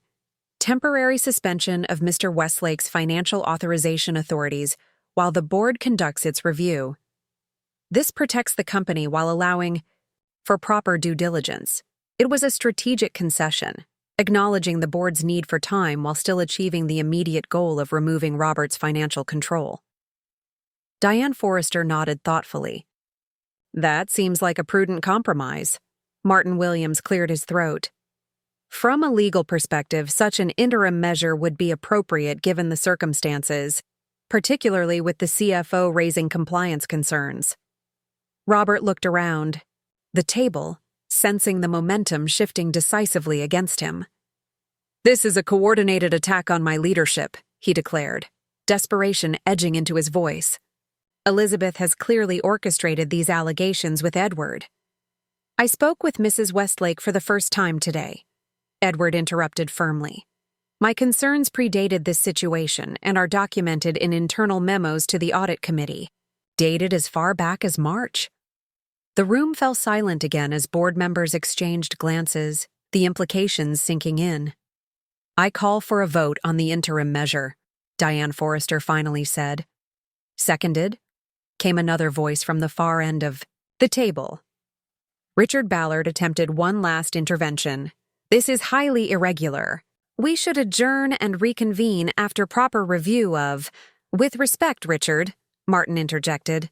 The bylaws allow for emergency action when financial integrity may be at risk. A vote is in order. The vote proceeded around the table. One by one, board members declared their positions. Robert's allies tried to abstain, but Martin reminded them that abstentions would be counted toward the majority of those voting. In the end, the measure passed 8-4. Robert stood rigid at the head of the table, his knuckles white where they gripped the back of his chair. For a moment, I thought he might physically lash out. Something dangerous flashed in his eyes as he looked at me. Then, with visible effort, he controlled himself. "This isn't over," he said quietly. "Not by a long shot." Without another word, he strode from the room, leaving a vacuum of tense silence behind him. I allowed the moment to stretch, giving the board time to process what had just occurred. Then I spoke, keeping my voice measured and calm. "I understand. This is an extraordinary situation. I appreciate your willingness to take prudent steps to protect the company while legal matters are resolved. In the meantime, I'd like to meet individually with each department head to ensure operational continuity." Diane Forrester studied me thoughtfully. "You genuinely care about the company's welfare, don't you? This isn't just about your conflict with Robert." "Westlake Innovations represents my largest investment, both financially and emotionally," I replied honestly. "Its success has always mattered to me, even when that contribution wasn't visible to most of you." The board meeting concluded shortly, with arrangements made for a follow-up session the next morning.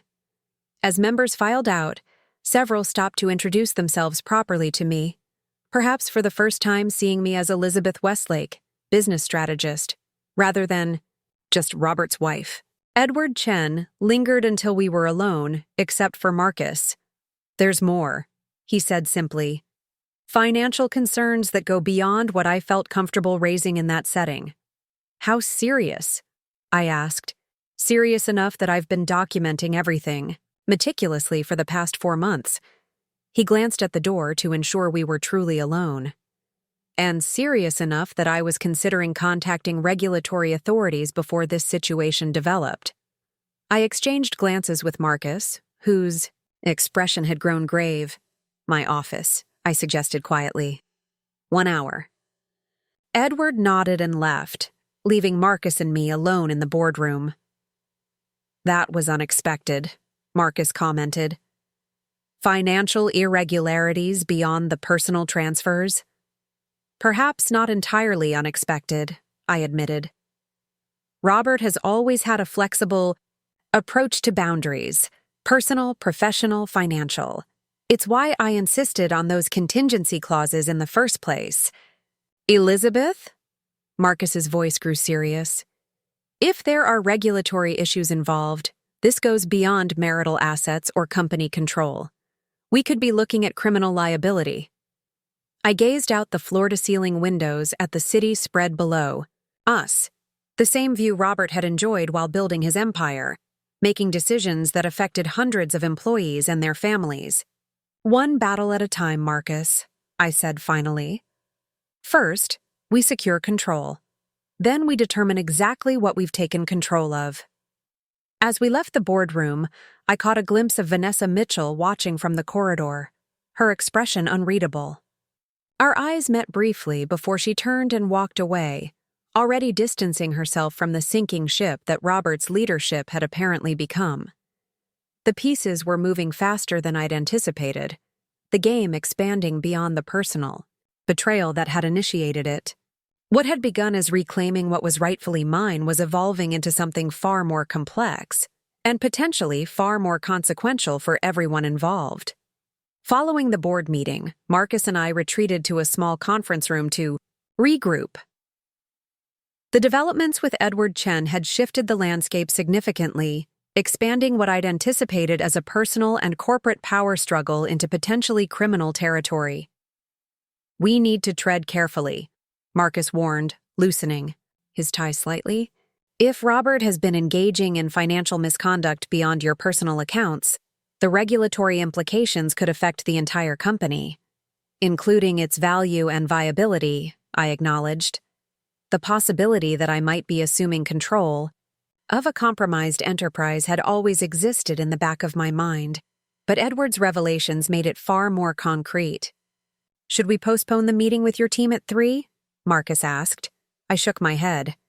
"No, but we'll adjust the agenda. I want my consulting team fully briefed on the transition, but we'll hold off on integration plans until we understand the extent of any financial issues." A knock at the door interrupted us. Margaret, Robert's longtime executive assistant, stood in the doorway, her usually composed face drawn with concern.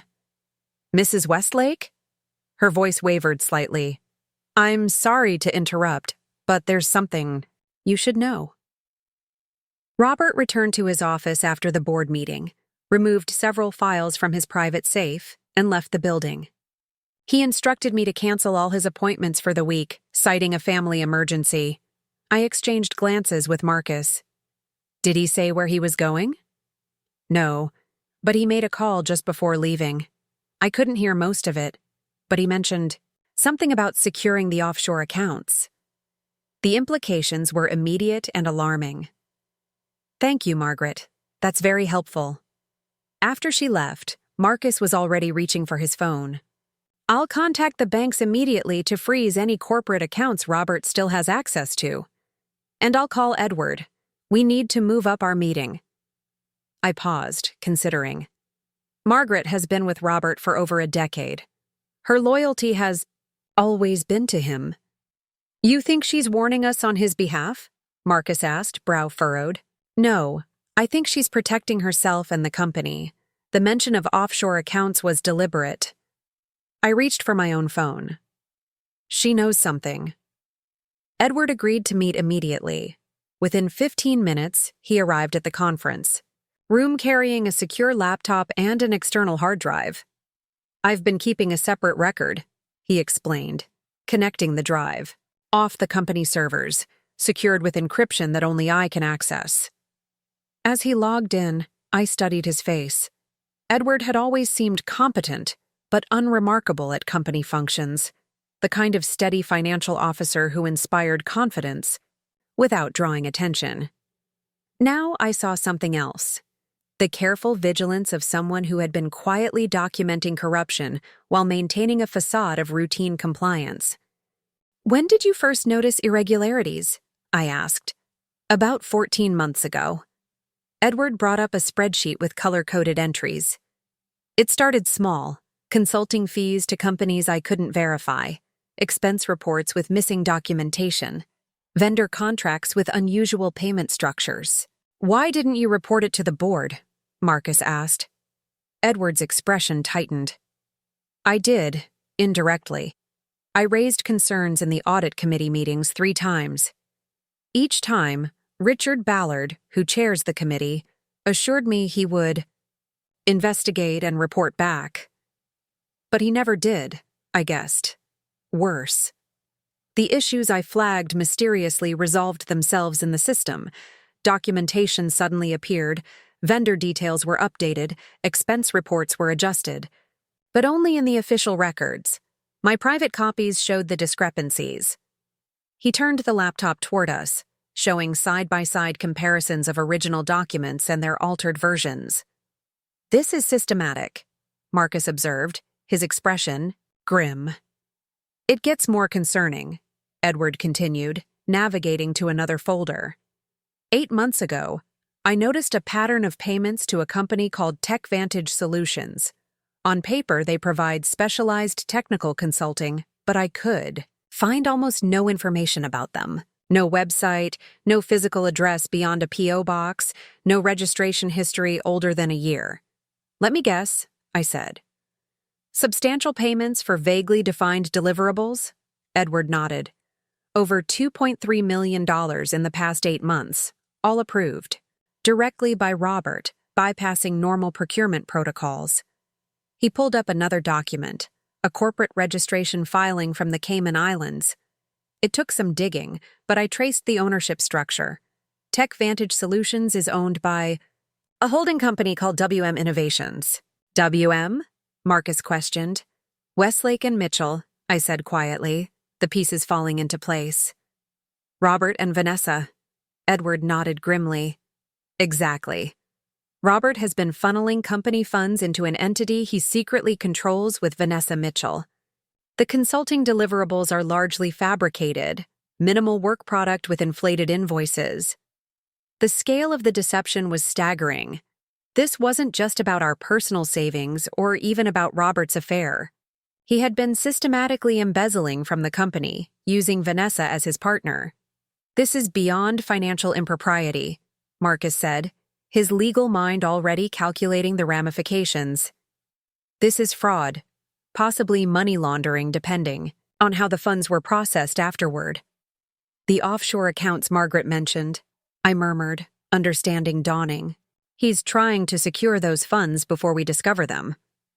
"There's more," Edward said, his voice dropping further. 3 months ago, I found evidence that Robert has been manipulating revenue recognition to inflate quarterly results. He's been booking future contracts as current revenue to meet projections and trigger his performance bonuses. This revelation struck at the very heart of the company's financial integrity.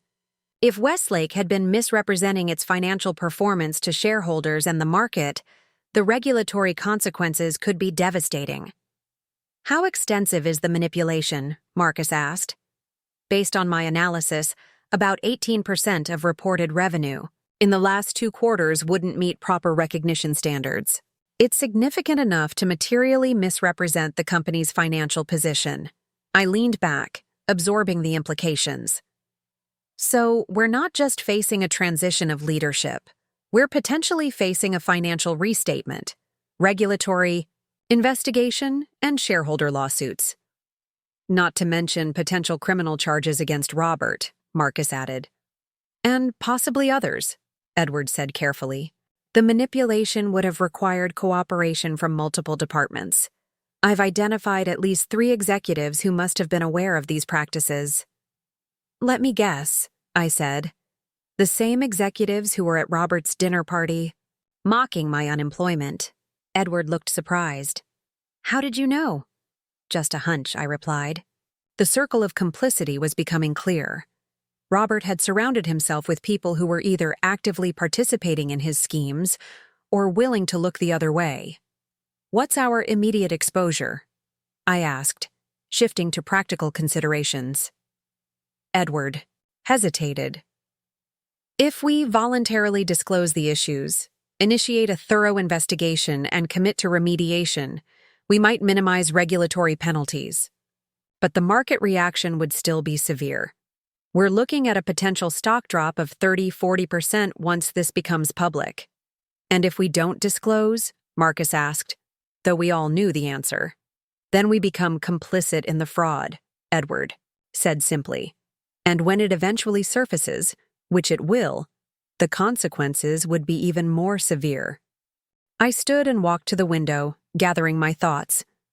The company I'd just fought to control was built on a foundation far more compromised than I'd realized. The victory in the boardroom now seemed hollow-faced with the crisis that loomed. "We need to move quickly," I decided, turning back to them. "Robert is already trying to secure the offshore funds. We need to freeze all corporate accounts immediately, secure all financial records before anything can be altered or deleted, contact outside counsel, specializing in regulatory compliance, prepare for an emergency board meeting to disclose these findings, develop a crisis communication plan for employees, shareholders, and clients." Marcus was already making notes. "I'll contact the banking institutions and begin assembling a specialized legal team." "I can secure the financial records," Edward offered. "I've already created backups of the most critical documentation." "Thank you, Edward," I said sincerely. "Your integrity has potentially saved this company from an even worse fate." He looked uncomfortable with the praise. "I should have come forward sooner. But Robert's influence with the board, I wasn't sure I'd be believed." "You did what you could in a difficult position," I assured him. "Now we need to work together to address the damage." After Edward left to secure the financial systems, Marcus turned to me. "Elizabeth, you need to consider your personal position in all this. You've just assumed control of a company with significant legal exposure. There could be personal liability implications." "I'm aware," I replied. "But running away isn't an option. Too many people depend on Westlake for their livelihoods. We need to clean this up, not abandon ship." Marcus studied me with a mixture of admiration and concern. "You're not what Robert described at all, are you?" I smiled slightly. No, I never was. My phone buzzed with a text from Rachel at my consulting firm. Team assembled for 3 p.m. meeting. Conference room ready. I glanced at my watch. 1:45 p.m. I need to brief my team. They're going to be essential for navigating this crisis. What about Robert? Marcus asked. If he's attempting to secure offshore funds, we might have a limited window to locate and freeze those assets. I have an idea about that, I replied, reaching for my phone again. I scrolled to Vanessa Mitchell's contact information, which I'd obtained from her company profile. Ms. Mitchell, Elizabeth Westlake. I think we need to have another conversation. Immediately. 30 minutes later, Vanessa sat across from me in the same conference room, her composed facade cracking as I laid out what we'd discovered about TechVantage Solutions and WM Innovations. I don't know what you're talking about, she insisted, but her trembling hands betrayed her. Vanessa, I said calmly, we have the corporate registration documents showing you as co-owner. We have the consulting agreements with fabricated deliverables. We have the bank transfer records. What we don't have is time for denials. She swallowed hard. What do you want? Information. Where is Robert going? Where are the offshore accounts located? How much company money has been diverted?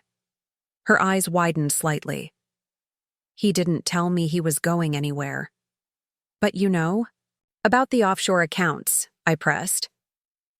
A long pause, then Cayman Islands, Grand Cayman Bank and Trust, and somewhere in Zurich, but I don't know the details of that one. How much? She looked down at her hands. At least 4.7 million that I know of? Maybe more? The figure was staggering, far beyond what I'd anticipated. And your role in all this? It wasn't my idea, she said quickly. Robert approached me 6 months into my employment. Said he recognized my talent and wanted to create a special venture with me. It seemed like such an opportunity. Her voice trailed off. An opportunity to defraud the company you worked for? He didn't present it that way, she insisted.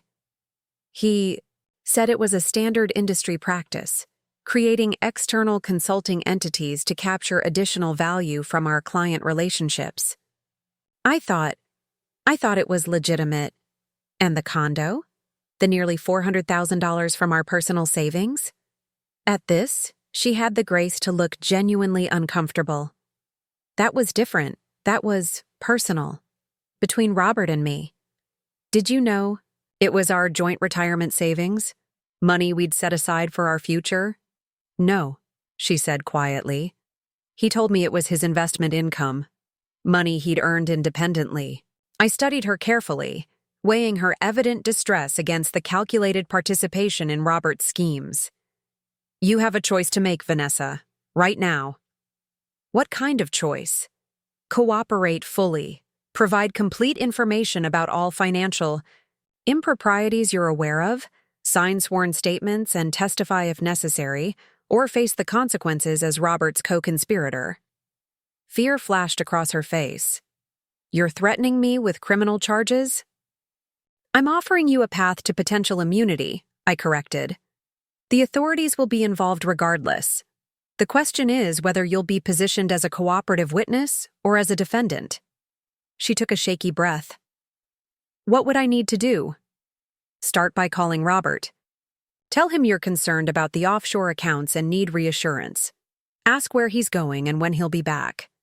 See if you can get him to confirm any details about the accounts or funds. You want me to record him? Her voice rose slightly. I want you to help undo some of the damage that's been done, I replied evenly. Consider it the first step toward making amends. Vanessa looked like she might object further, then seemed to deflate slightly. He'll be suspicious if I call out of nowhere asking about the accounts. Then create a credible reason. Tell him you've heard rumors about financial investigations. Tell him I've been asking questions. Whatever you think will get him talking. After a moment's hesitation, she nodded. All right, I'll try.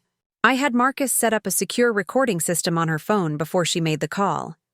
We sat silently as she dialed Robert's number, watching her face as she waited for him to answer. "Robert, it's me." Her voice shifted subtly, taking on a softer, more intimate tone that made me flinch despite myself. "I'm worried. There are rumors flying around the office about financial investigations." "Yes, after the board meeting, Elizabeth has been questioning people." "I'm scared, Robert. What about our accounts? Are they secure?" "Uh-huh." "Where are you now?" "When will you be back?" "Zurich." "For how long?" "What should I do if they ask me directly about Tech Vantage?" "Deny everything, of course, but what if they have documentation?" "Okay. Yes, I understand. I'll wait to hear from you." She ended the call, her face pale. "He's flying to Zurich tonight, going to secure our interests," as he put it. "Did he say anything else useful?" Marcus asked. "He mentioned something about transferring funds to a secondary account in Singapore, but he wouldn't give details over the phone. He's paranoid about electronic surveillance." A bitter laugh escaped her. "Apparently with good reason." I checked. My watch, 2:30 p.m.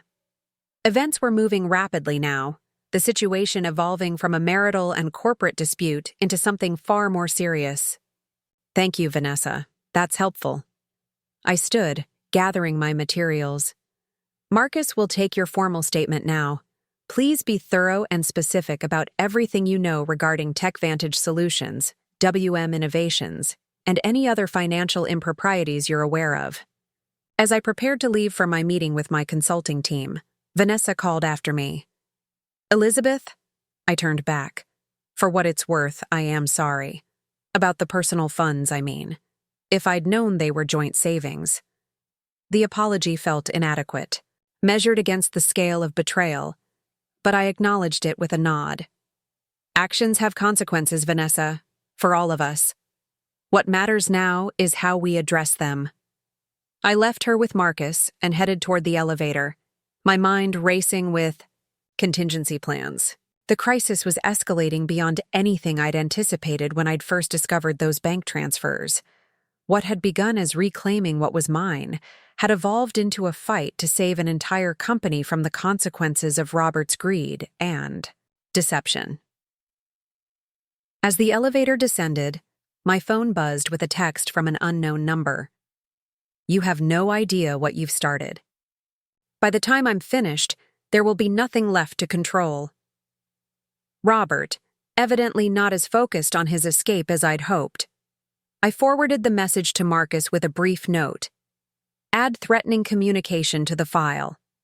Then I stepped out of the elevator and into the lobby, where a group of reporters had already gathered, somehow alerted to the unusual board meeting and Robert's abrupt departure.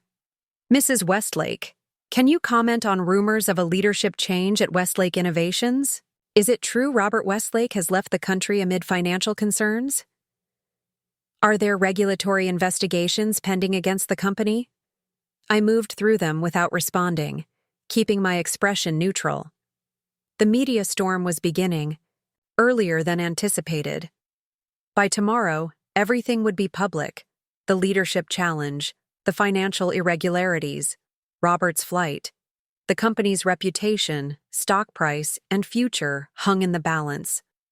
And I was now the one responsible for salvaging what could be saved from the wreckage of Robert's ambition and deceit. As I drove to meet my consulting team, I realized that winning control of Westlake Innovations might have been the easiest part of what lay ahead. The real battle, to expose the truth while preserving the company's core value, was just beginning. My consulting team was already assembled when I arrived at our offices. 12 faces turned toward me as I entered the conference room, expressions ranging from curiosity to concern. Most knew only that I'd called an emergency meeting. A few of my senior staff had been briefed that it related to Westlake Innovations. Rachel had arranged the space perfectly: presentation equipment ready, refreshments available but not intrusive, portfolios at each seat containing preliminary information. "Thank you all for adjusting your schedules," I began, moving to the head of the table. "What I'm about to share is confidential and time-sensitive. As of this morning, I have assumed controlling interest in Westlake Innovations following the activation of contingency clauses in my investment agreement with Robert. A ripple of surprise moved through the room. Though my team knew I had some connection to Westlake, the extent of my ownership had never been discussed openly. The situation has evolved significantly since this morning, I continued. What began as a leadership transition has uncovered evidence of systematic financial fraud that potentially threatens the company's survival. I outlined the discoveries of the past few hours: the shell companies, the inflated revenue recognition, the offshore accounts Robert was attempting to access. My team listened intently, several taking notes, others clearly calculating the implications. "This is where you come in," I said, pulling up the first slide of my presentation. "We're implementing a crisis management protocol effective immediately. Westlake Innovations employs over 800 people and serves clients globally. We need to stabilize operations while addressing the financial misconduct transparently." I assigned specialized tasks to each team member based on their expertise: regulatory, compliance, financial forensics, crisis communications, operational continuity, client relationship management. Years of working together on complex transitions made the briefing efficient. They understood not just their individual roles, but how the pieces interconnected. Jason Chen, our regulatory specialist, raised his hand. "Elizabeth, given what you've described, we're looking at potential SEC violations, shareholder lawsuits, and possible criminal charges. The disclosure timeline is critical. How quickly are we moving?" "The board reconvenes tomorrow at 9 a.m. We'll present our findings and recommend immediate self-disclosure to regulatory authorities. I expect trading of Westlake stock to be suspended by mid-morning." Meredith Okafor, head of our client services division, looked concerned. "What about the Morrison deal? If they were close to signing, this could derail everything." "That's why I've asked you to lead client communications," I replied. "We need a strategy that acknowledges the issues while demonstrating that core operations remain sound." The Morrison team was impressed with the product and service offerings. Those fundamentals haven't changed. For the next hour, we mapped out a comprehensive strategy. My team had managed corporate crises before, but never one where I was personally entangled with the principles involved. They maintained professional focus, asking practical questions without delving into the personal dimensions, a courtesy I deeply appreciated. As the meeting concluded, I asked my 4 senior directors to remain while the others began implementing their assignments. "There's an additional complication," I told them once we were alone. "Robert has left the country, apparently heading to Zurich to secure offshore funds. We've alerted banking authorities, but recovery is uncertain." Michael Resnick, my longest-serving director, frowned. "If he's fleeing with embezzled funds, that's a criminal matter. Have you contacted the FBI?" "Marcus is handling that aspect," I confirmed. "But there's something else you should know."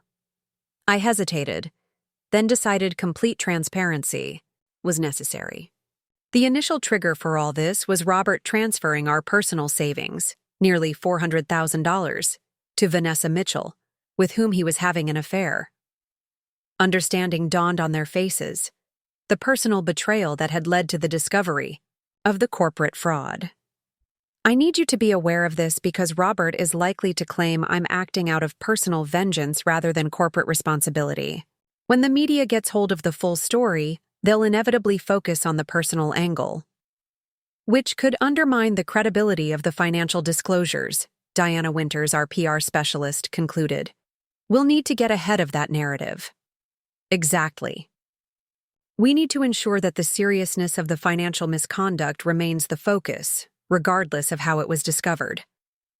As my senior team departed to begin their work, Rachel appeared at the door. "Marcus is on line 1. He says it's urgent." I picked up the phone, immediately concerned by Marcus's tone. "The Singapore accounts have been emptied," he reported without preamble. "Approximately $3.2 million transferred out about 40 minutes ago, before our freeze requests could be processed." I closed my eyes briefly. Destination? Unknown at this point. The bank is investigating, but the funds were moved through a series of shell companies with accounts in multiple jurisdictions. Robert's covering his tracks. Effectively, yes. There's more. He's made contact with Richard Ballard. According to my sources on the board, they're organizing resistance to tomorrow's meeting, claiming you've manufactured the financial concerns as part of a calculated takeover. That's absurd. Edward has documented evidence spanning months. Evidence that Richard, as audit committee chair, will claim he was already investigating appropriately. They're constructing a narrative that you and Edward conspired to create the appearance of financial impropriety to justify your power grab. The strategy was clever, using the existing corporate governance structure to create plausible deniability. If Richard claimed the audit committee was already addressing the concerns through proper channels, it could cast doubt on the urgency and legitimacy of my actions. What about the offshore accounts? I asked.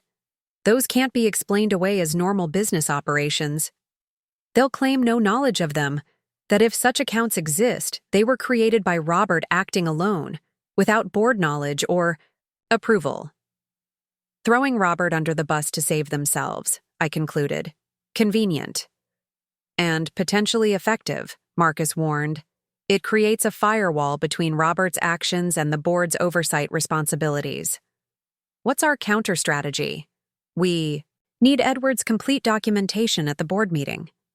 Not summaries or highlights, the raw evidence chronologically organized, showing when he raised concerns to the audit committee and how they were systematically ignored or suppressed.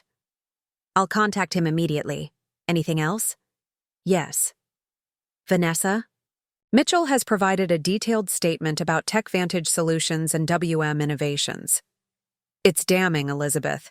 She's confirmed that Robert explicitly structured the arrangements to circumvent financial controls and create a hidden revenue stream. Is she willing to present this to the board? Yes, though her credibility is obviously compromised. She's primarily useful as a corroborating witness for the documentary evidence. After ending the call with Marcus, I contacted Edward, who agreed to prepare the complete evidence package for the board meeting. Then I turned my attention to reviewing the crisis communication materials my team was developing. Statements for employees, clients, shareholders, and the media. The draft press release was factual, but deliberately limited. Westlake Innovations announces leadership change following discovery of financial irregularities. Full investigation underway with cooperation of regulatory authorities. Core operations continue unaffected. Nothing about Robert's flight, the missing funds, or my personal connection to the situation. That would come later, once we had established the primary narrative of corporate responsibility and transparency. At 5:30 p.m., my phone rang, an unfamiliar international number. Hello? I answered cautiously. Enjoying your Pyrrhic victory, Elizabeth? Robert's voice was calm, almost amused, thousands of miles and several banking jurisdictions away from the chaos he'd created. Where are you, Robert? Not where you think. Not where your banking friends are looking either. He sounded pleased with himself. I've always been 3 steps ahead of you, Liz. Always. Except when you transferred our savings without considering the contingency clauses in our investment agreement, I reminded him. That was a significant oversight. His laugh held no warmth. A temporary setback. By this time tomorrow, Westlake Innovations will be in free fall. The stock will collapse when the financial irregularities you're so eager to disclose hit the C market. The Morrison deal will evaporate. Key employees will jump ship. Your precious majority ownership will be worth pennies on the dollar. While you enjoy your embezzled millions from a country with no extradition treaty, I concluded.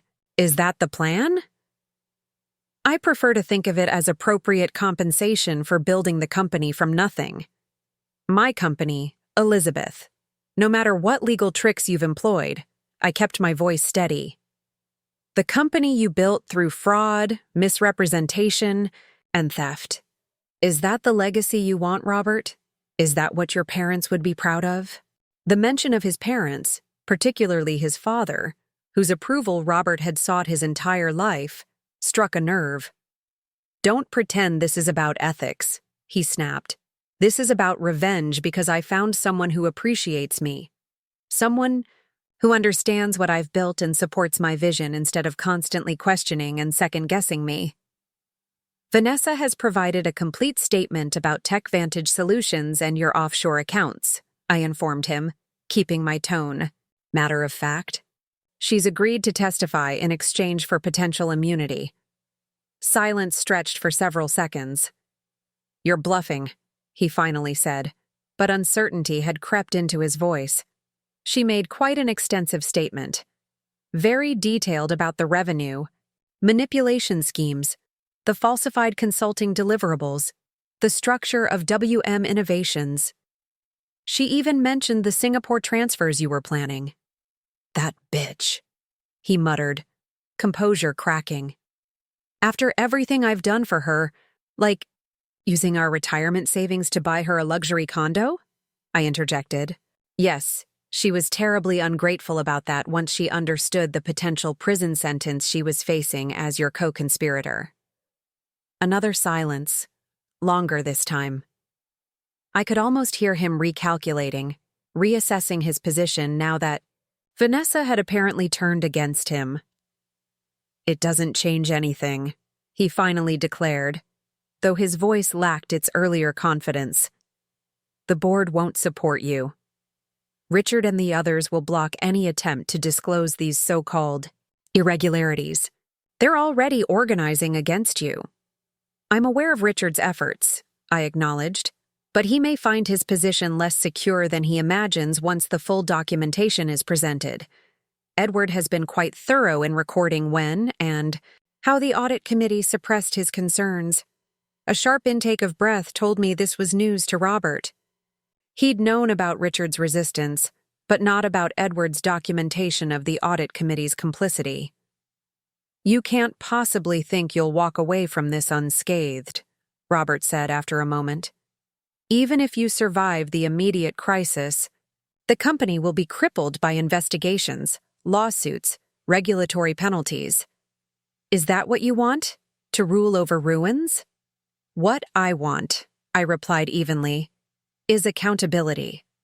For the employees whose livelihoods you've risked, for the shareholders whose trust you've betrayed, for the retirement savings you stole from our marriage." "Always so righteous," he sneered. "That's why I had to look elsewhere, you know. Your constant moral superiority, your silent judgment of everything I did that didn't meet your exacting standards. I think we're done here, Robert. Enjoy your flight. I believe federal agents will be quite interested in meeting you at your destination, wherever you've decided to redirect." "This isn't over," he warned, desperation edging into his voice. "I still have resources you don't know about, connections you can't trace." "Goodbye, Robert." I ended the call and immediately phoned Marcus, relaying the conversation and the implication that Robert might not be heading to Zurich after all. He promised to alert the appropriate authorities about the potential change in destination. As evening settled over the city, I returned to the Westlake headquarters. The building was quieter now, most employees gone for the day, unaware of the seismic changes about to reshape their professional lives. I made my way to what had been Robert's office, my office now, at least temporarily, and stood at the wall of windows overlooking the city lights. The space was aggressively masculine. Dark woods, leather furnishings, golf memorabilia, and framed magazine covers featuring Robert's confident smile beneath headlines celebrating his business acumen. A shrine to his ego, meticulously curated to impress visitors with his importance. Margaret appeared at the door, her expression carefully neutral. "Is there anything you need, Mrs. Westlake?" "Yes, actually. Could you arrange for facilities to remove these?" I gestured at the magazine covers. "First thing tomorrow, and have the personal items packed for storage." "Of course." She hesitated. "The board meeting is confirmed for 9. All members will attend, though several have requested their attorneys be present as well." That's fine. Please ensure the conference room can accommodate the additional participants and have security available just in case. After Margaret left, I sat at Robert's desk, my desk, and opened my laptop to review the final preparations for tomorrow's confrontation. The evidence was organized, the legal strategies mapped out, the communication plans finalized. Everything was in place for what promised to be an explosive meeting. My phone buzzed with an email notification from an address I didn't recognize. The subject line read simply, "Before tomorrow." The message contained no text, just an attached video file. With growing unease, I clicked to download it, scanning it with security software before opening. Robert's face filled the screen, the lighting suggesting he was in an airport lounge or private club. "Elizabeth?" he began, his expression serious. "By the time you see this, I'll be beyond your reach, legal or otherwise. But before tomorrow's theatrics commence, I thought you should know exactly what you're walking into." He held up a tablet showing what appeared to be a spreadsheet. "This is a complete record of everyone at Westlake who participated in, facilitated, or knowingly overlooked the financial arrangements you're so eager to expose. 27 employees, Elizabeth. From executive leadership to mid-level managers. People with families, mortgages, children in college." He scrolled through the list slowly, allowing me to see the names. Many I recognized, including several who had always been professional and respectful in our interactions. "These aren't bad people," Robert continued. "They're loyal employees who followed their CEO's direction, who trusted that I knew what I was doing. Your crusade for accountability will destroy their lives along with mine." He set down the tablet and leaned closer to the camera. "Is that what you want? To be the righteous avenger who brought down not just her cheating husband, but dozens of innocent bystanders? Because that's what full disclosure means, Elizabeth. Complete destruction." He paused, letting the implications sink in. "There's another option, a controlled restructuring. Address the financial issues gradually, through internal corrections rather than public mea culpas. Preserve the company's value and your employees' livelihoods. All it requires is discretion, rather than vindictive exposure." His expression softened slightly. "You always prided yourself on your strategic thinking. Well, this is the ultimate strategic choice. Revenge with maximum casualties, or recovery with minimal damage. I've made my choice. I'm gone, either way. Now you make yours." The video ended, leaving me staring at a black screen that reflected my own troubled expression back at me. Robert's manipulation was obvious, a last-ditch effort to limit the disclosure of his financial crimes by appealing to my concern for the broader Westlake community. Yet beneath the self-serving motivations, his argument contained uncomfortable truths. Full disclosure would indeed have devastating consequences for many beyond Robert himself. I closed the laptop and moved to the window again, watching the city lights flicker against the darkening sky. Tomorrow's decisions would affect hundreds of lives, employees, their families, shareholders, clients. The responsibility weighed heavily, a burden I had accepted when I triggered the contingency clause that morning. My phone buzzed again. A text from Marcus. "Final preparations complete. Ready for tomorrow." I replied with a simple acknowledgement, not sharing my newfound uncertainties. The path forward remained clear, despite Robert's attempts to cloud it with emotional manipulation. Accountability was still necessary. Transparency was still the right approach. But perhaps there were gradations of disclosure, ways to address the financial misconduct while minimizing collateral damage to those who had been manipulated or coerced into participation. That would require careful calibration, distinguishing between willing co-conspirators and unwitting enablers. As I gathered my things to leave, I noticed a small framed photo partially hidden behind Robert's collection of business awards. The two of us on our wedding day, looking impossibly young and hopeful. I picked it up, studying our smiling faces, trying to connect those optimistic newlyweds to the adversaries we had become. Something about the photo caught my attention. Not our expressions, but the background. We stood on the steps of the courthouse, having opted for a simple civil ceremony rather than the elaborate wedding his mother had wanted. In the background, barely visible, was the sign for Marcus's law firm, where I'd been working as an associate at the time.